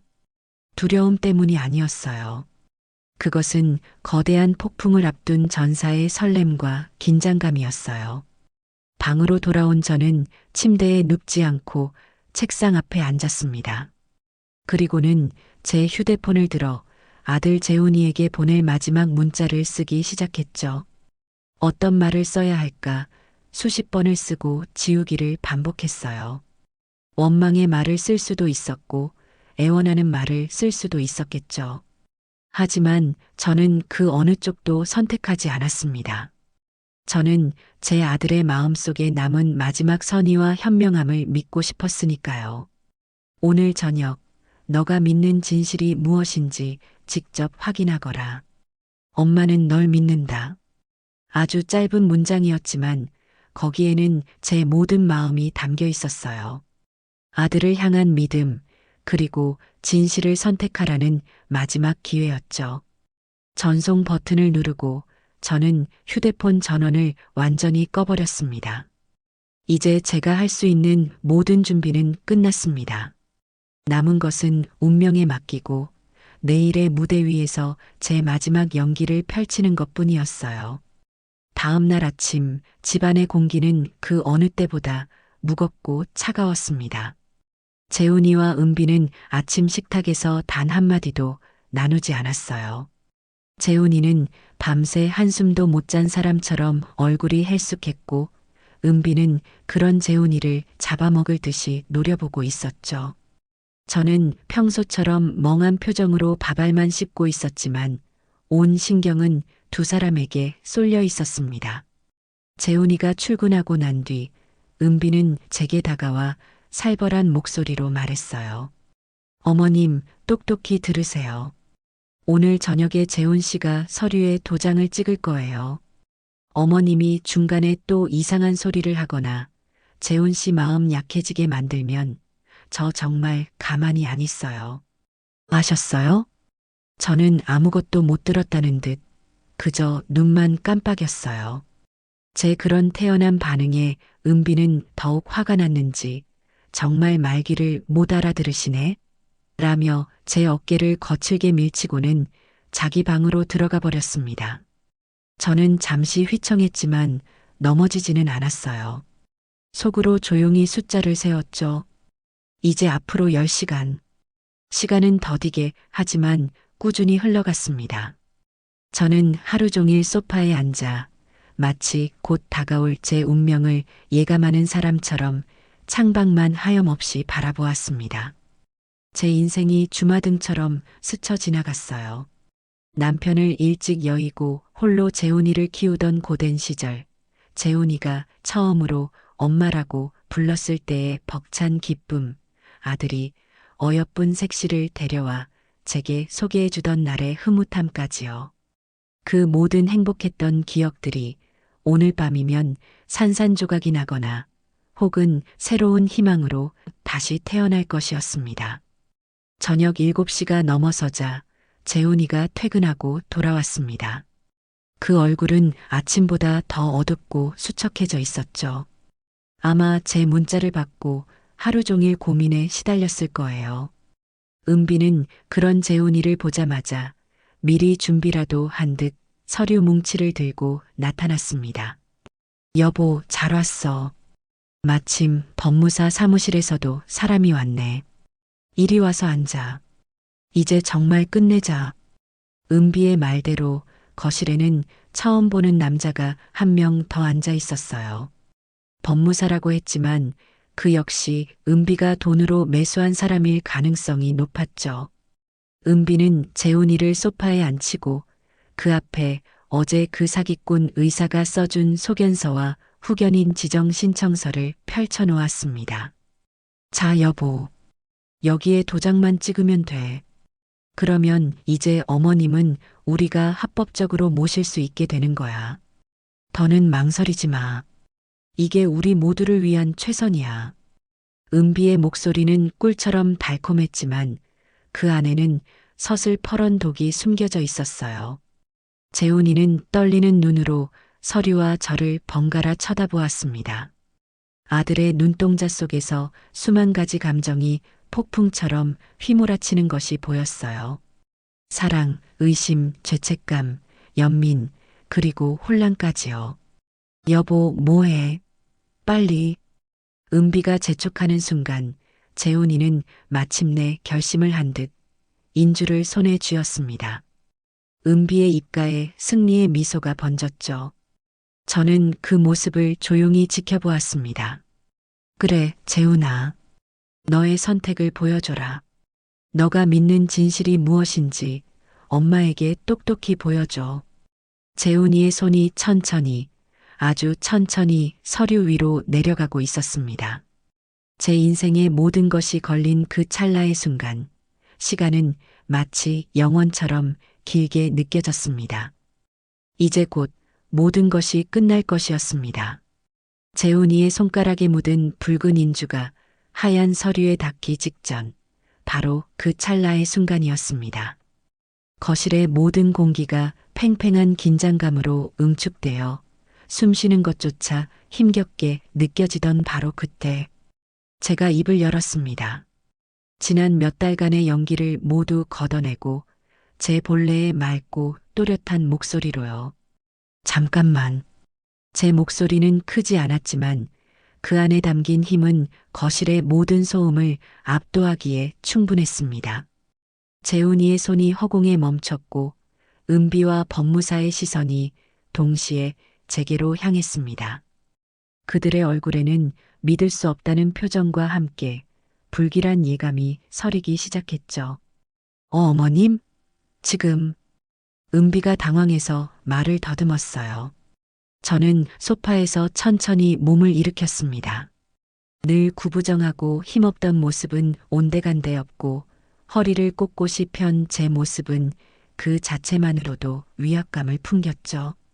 저는 멍하니 저를 쳐다보는 아들과 며느리를 지나쳐 텔레비전 앞으로 걸어갔습니다. 그리고 품속에 숨겨두었던 작은 USB 하나를 꺼내 들었죠.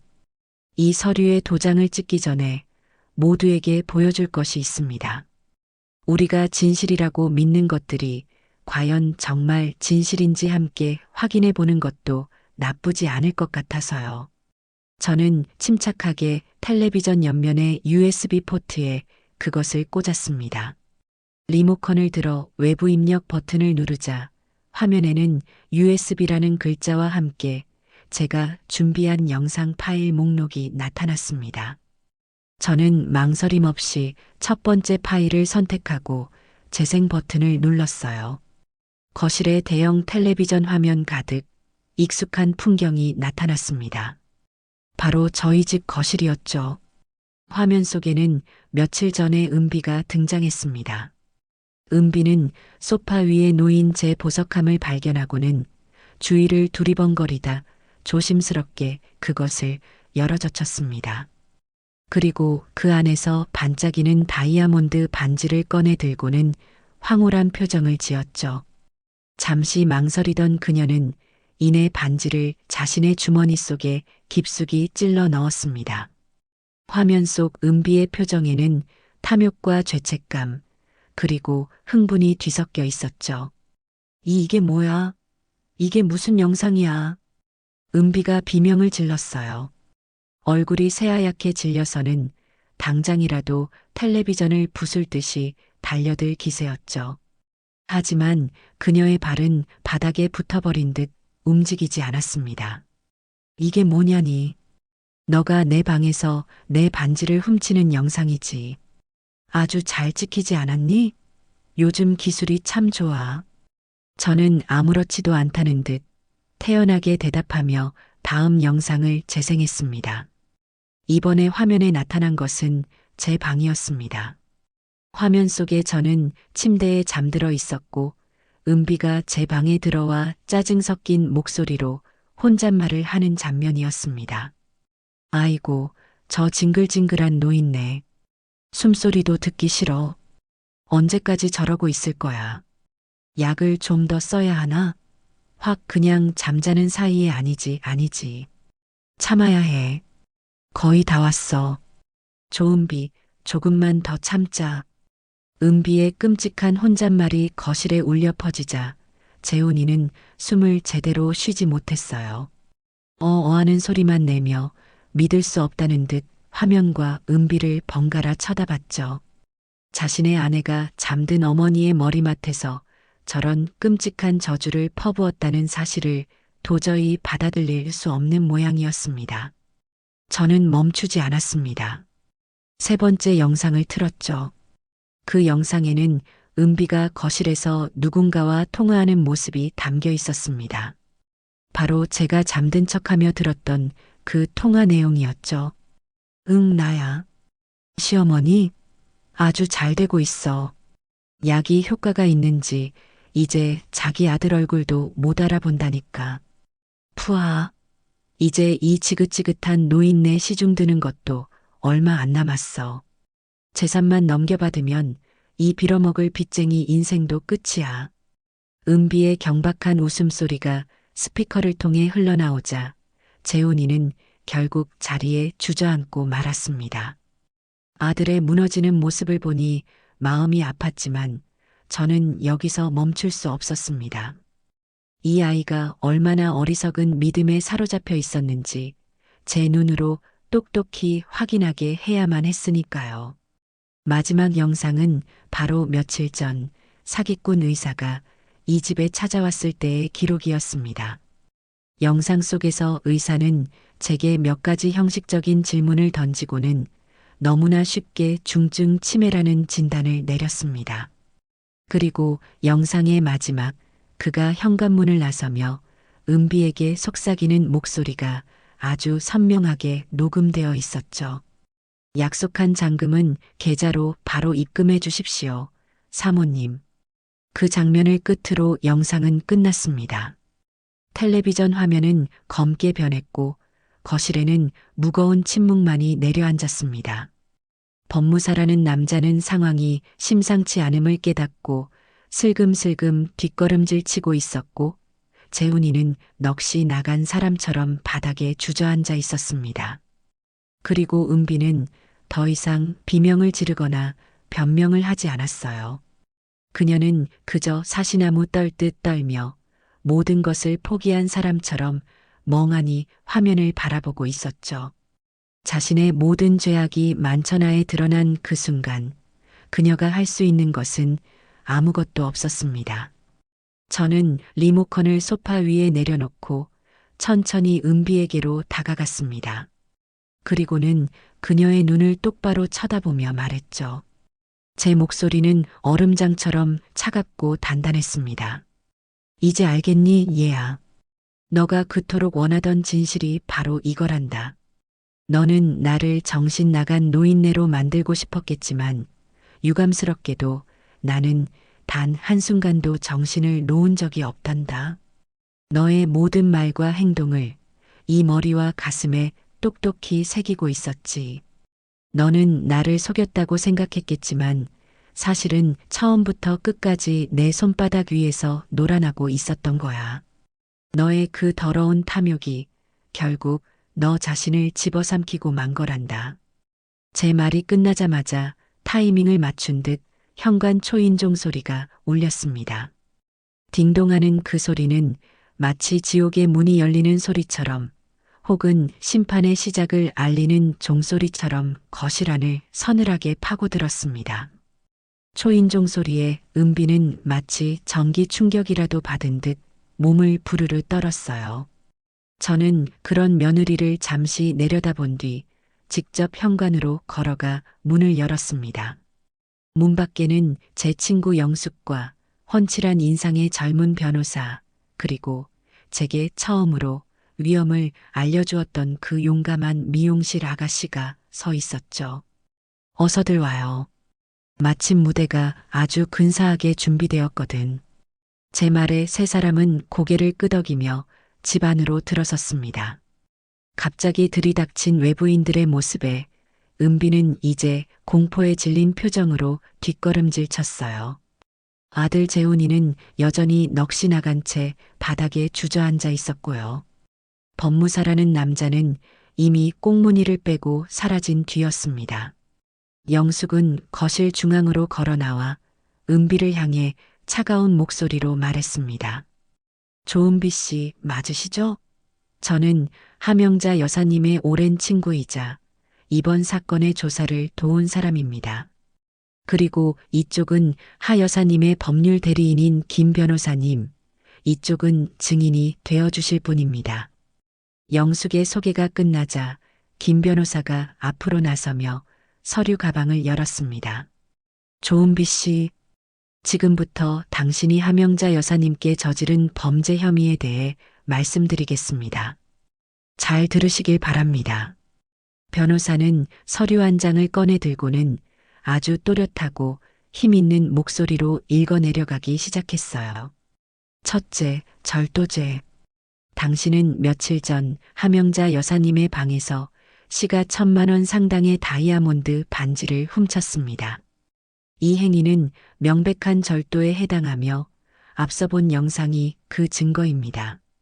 물론 그 반지는 가짜였지만 은비는 그것이 진짜라고 믿고 훔쳤으니 절도죄가 성립된다는 것이 변호사의 설명이었어요.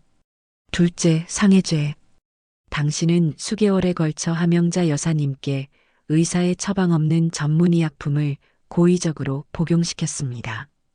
이 약물은 심각한 인지능력 저하와 기억력 감퇴를 유발할 수 있는 향정신성 약물로 이는 명백한 상해 행위에 해당합니다. 여기 약물 성분 분석 결과 보고서와 당신에게 약을 공급한 병원 관계자의 진술서가 있습니다. 변호사가 또 다른 서류 뭉치를 테이블 위에 올려놓았어요. 은비의 얼굴은 이제 하얀색을 넘어 파랗게 질려가고 있었죠. 셋째, 사기 및 사문서 위조 미수. 당신은 금전적 이득을 취할 목적으로 의사와 공모하여 함영자 여사님께 허위 진단서를 발급받았으며 이를 이용해 하 여사님을 금치산자로 만들어 재산을 편취하려 했습니다. 이는 명백한 사기죄에 해당하며 소견서를 위조한 것은 사문서 위조 미수죄가 추가됩니다. 여기 당신과 의사 김재준 씨가 돈을 주고받은 계좌 이체 내역과 두 사람의 통화 녹취록이 있습니다. 증거가 하나씩 나올 때마다 은비는 숨을 제대로 쉬지 못하고 헐떡거렸어요. 그녀가 쌓아 올렸던 거짓의 성이 눈앞에서 와르르 무너져 내리는 순간이었죠. 마지막으로 존속 협박 및 학대. 당신은 함영자 여사님께 상습적으로 폭언을 하고 정신적으로 학대했습니다. 이 또한 관련 영상과 녹취록을 모두 확보한 상태입니다. 변호사의 말이 끝나자 거실에는 잠시 정적이 흘렀습니다. 은비는 이제 모든 것을 포기했는지 바닥에 털썩 주저앉아 끄끄거리며 울기 시작했어요. 하지만 그 눈물에 동정심을 느끼는 사람은 아무도 없었죠. 그때 바닥에 주저앉아 있던 아들 재훈이가 귀여우다시피 제게 다가왔습니다. 그리고는 제 바지가랑이를 붙잡고 오열하기 시작했어요. 엄마, 제가 잘못했어요. 제가 다 잘못했어요. 이 어리석은 아들을 제발 용서해 주세요. 네, 엄마. 저는 아들의 그 처절한 울음소리를 들으며 아무 말 없이 그저 내려다보기만 했습니다. 지금은 아들을 용서하고 위로해 줄 때가 아니었어요. 이 아이는 자신이 저지른 어리석음의 대가를 자신의 눈으로 똑똑히 지켜봐야만 했습니다. 조은비 씨, 마지막으로 하실 말씀 있으십니까? 변호사의 물음에 은비는 울음을 그치고 고개를 들었어요. 그리고는 도끼 서린 눈으로 저를 노려보며 소리쳤습니다. 그래, 다 내가 했어.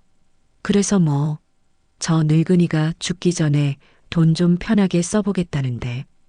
그게 그렇게 잘못이야? 평생 돈만 알고 살아온 구두쇠 같은 인간. 저 돈 죽으면 싸들고 갈 거야? 어차피 아들한테 물려줄 거 내가 좀 먼저 쓴 게 뭐 그리 대수냐고. 은비는 마지막까지 반성의 기미를 보이지 않았어요. 그 추악한 본성을 남김없이 드러내는 순간이었죠. 저는 그런 은비를 보며 오히려 마음이 편안해졌습니다. 저런 인간에게는 일말의 동정심조차 가질 필요가 없었으니까요. 그래, 내 말이 맞다. 나는 평생 돈만 알고 살아온 구두쇠야. 제가 조용히 입을 열자 모두의 시선이 제게로 향했어요. 그런데 너는 아니? 내가 왜 그렇게 살았는지. 남편 일찍 여의고 너희 시아버지 병수발하느라 빚더미에 앉았을 때도 나는 굶어가며 악착같이 돈을 모았어. 내 새끼, 내 아들 재훈이만큼은 남들처럼 번듯하게 가르치고 굶기지 않으려고. 내가 평생 모은 돈은 그냥 종이 조각이 아니야. 내 눈물이고 내 피고 내 인생 그 자체란 말이다. 그런데 너는 그런 내 인생을 통째로 집어삼키려고 했어. 그런 너를 내가 과연 용서할 수 있을까? 제 말이 끝나기가 무섭게 다시 한번 현관 초인종이 울렸습니다. 이번에는 제가 부른 손님이 아니었어요. 영숙이 미리 연락해둔 경찰들이었죠. 영숙이 현관문을 열어주자 제복을 입은 경찰 2명이 집 안으로 들어섰습니다. 조은비 씨 되십니까? 절도, 상해, 사기 미수 등의 혐의로 긴급 체포합니다. 변호사를 선임할 수 있으며 묵비권을 행사할 수 있습니다. 경찰이 은비에게 다가가 차가운 수갑을 채웠습니다. 철컥하는 금속성 소리와 함께 길고 길었던 싸움이 마침내 끝이 났습니다. 은비는 마지막 발악처럼 비명을 지르며 끌려나갔고 재훈이는 그 자리에 망부석처럼 굳어 그 모습을 지켜볼 뿐이었습니다. 모든 것이 정리된 텅 빈 거실에서 저는 아주 오랜만에 깊은 숨을 내쉴 수 있었습니다. 비록 많은 상처가 남았지만 저는 제 인생을, 제 자신을 지켜낸 것입니다. 며느리 은비가 경찰에 연행되고 변호사와 증인들이 모두 돌아간 뒤 거실에는 저와 아들 재훈이 단둘만이 남았습니다. 폭풍이 핥히고 지나간 자리처럼 집안은 무겁고 서늘한 침묵에 잠겨 있었죠. 재훈이는 여전히 제 발치에 엎드린 채 어깨를 들썩이며 소리 없이 울고 있었습니다. 그 모습이 너무나 애처롭고 가여웠지만 저는 선뜻 손을 내밀어 아들을 일으켜주지 않았습니다. 이 아이는 스스로 일어설 힘을 길러야만 했으니까요. 한참의 시간이 흐른 뒤 재훈이가 고개를 들었습니다. 눈물과 콧물로 엉망이 된 얼굴은 제가 평생 봐온 아들의 모습 중에 가장 비참하고 초라해 보였어요. 엄마 욕을 하셔도 좋아요. 제가 죽을 죄를 지었습니다. 제 아내의 거짓말에 눈이 멀어 엄마를 의심하고 고통스럽게 만들었어요. 이 불효자식을 어떻게 용서해야 할지 모르겠습니다.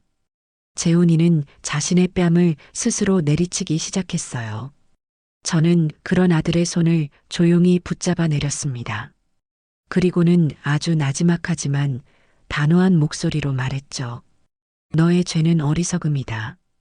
진실을 보려는 노력조차 하지 않고 달콤한 거짓에 스스로 눈을 감아버린 죄야. 엄마인 나를 믿지 않고 겨우 몇 년 함께 산 아내의 말만 맹신한 죄지. 제 말에 재훈이는 고개를 떨구었습니다. 하지만 그럼에도 불구하고 너는 내 아들이다. 내 배 아파 낳은 내 자식이야. 그래서 나는 너를 용서할 생각이다. 엄마. 재훈이가 감격한 눈으로 저를 올려다보았어요. 하지만 제 말은 아직 끝나지 않았습니다. 용서는 하겠지만 대가는 치러야지. 이제 내 인생은 너가 스스로 책임져야 한다. 더 이상 엄마 뒤에 숨어서 어리광 부릴 나이는 지났잖니. 저는 자리에서 일어나 안방으로 들어갔습니다. 그리고 장롱 깊숙한 곳에 보관해 두었던 서류 봉투 하나를 꺼내왔죠. 그 안에는 이 아파트의 등기 권리증과 제 인감이 들어 있었습니다. 이 집은 팔 거다. 제 말에 재훈이는 놀란 눈으로 저를 쳐다보았어요. 네, 집을요? 왜요, 엄마? 여기서 저랑 같이. 아니, 나는 더 이상 너와 함께 살 생각이 없어. 너는 이제 독립해야 해. 이 어미의 품을 떠나 너 자신의 힘으로 세상을 살아가는 법을 배워야 한다. 저는 미리 알아봐 두었던 부동산 중개업소에 전화를 걸어 집을 최대한 빨리 팔아달라고 요청했습니다. 그리고 재훈이에게 말했죠. 이 집을 판 돈으로 너에게는 작은 아파트 전세금을 마련해 주마. 그걸 미천 삼아 내 인생을 다시 시작해. 내 아내 은비의 죗값은 내가 함께 갚아나가야 할 빚이다. 변호사를 선임해서 아내의 형량을 줄여주든 피해자들에게 합의금을 물어주든 그건 이제 온전히 너의 몫이야. 나는 더 이상 관여하지 않겠다. 제 결심은 확고했습니다. 재훈이는 아무 말도 하지 못하고 그저 제 결정을 받아들일 수밖에 없었죠. 그것이 자신이 저지른 과오에 대한 최소한의 대가라는 것을 아들 역시 알고 있었을 겁니다. 몇 주 뒤 아파트는 생각보다 빨리 팔렸습니다. 저는 약속대로 재훈이에게 전세금을 마련해 주었고 남은 돈은 제 노후 자금으로 챙겼습니다. 재훈이가 이삿짐을 싸서 떠나던 날 우리는 아무 말 없이 서로를 한번 꼭 안아주었어요. 그 포옹 속에는 수만 가지 감정이 담겨 있었죠. 미안함, 고마움, 그리고 새로운 시작을 향한 응원까지요. 저는 그 넓고 텅 빈 아파트에 며칠 더 머물며 제 지난 인생의 흔적들을 정리했습니다. 그리고는 저 역시 새로운 보금자리로 이사를 했죠. 제가 새로 옮긴 곳은 서울 근교의 작은 타운하우스였어요. 늘 꿈꿔왔던 것처럼 아담한 정원이 딸린 예쁜 집이었죠. 이삿날 제 새로운 집에는 아주 특별한 손님들이 찾아왔습니다. 제 오랜 친구 영숙과 저를 도와준 용감한 미용실 아가씨였죠. 저는 그 두 사람에게 두둑한 감사금을 봉투에 담아 건넸습니다. 이건 내 고마움의 표시고 약속이야. 정말 고마웠어. 너희들이 없었다면 나는 지금쯤 차가운 요양원 침대에 누워 있었을지도 몰라. 미용실 아가씨는 괜찮다며 손사래를 쳤지만 영숙이 웃으며 그 손에 봉투를 쥐어주었어요. 받아둬요, 아가씨. 이건 그냥 돈이 아니야. 한 사람의 인생을 구한 용기에 대한 훈장 같은 거니까. 그리고 그 돈으로 미용실 차리면 내가 1호 손님으로 갈게. 영숙의 말에 우리는 모두 함께 웃음을 터뜨렸습니다. 그날 우리는 새로 꾸민 정원에 앉아 따스한 가을 햇살을 받으며 맛있는 음식을 나누어 먹었어요. 제 인생의 가장 어두웠던 터널을 지나 마침내 눈부신 빛을 마주한 순간이었죠. 저는 정원의 작은 텃밭에 상추와 깻잎 씨앗을 심었습니다. 이제 곧 파릇파릇한 새싹이 돋아나겠죠. 제 인생도 바로 저 새싹들처럼 과거의 아픔을 딛고 새롭게 시작될 것이었습니다. 물론 혼자 된 아들에 대한 걱정이 왜 없겠어요. 하지만 그 또한 제 아들이 감당해야 할 인생의 무게일 겁니다. 저는 이제 제 자신만의 인생을 온전히 저를 위한 시간을 살아갈 생각입니다. 가끔은 영숙과 함께 여행도 다니고 정원을 가꾸며 소소한 행복을 느끼면서요. 저는 이 지혜로운 선택이 가져온 평화로운 결말에 더할 나위 없이 만족하며 조용히 미소 지었습니다.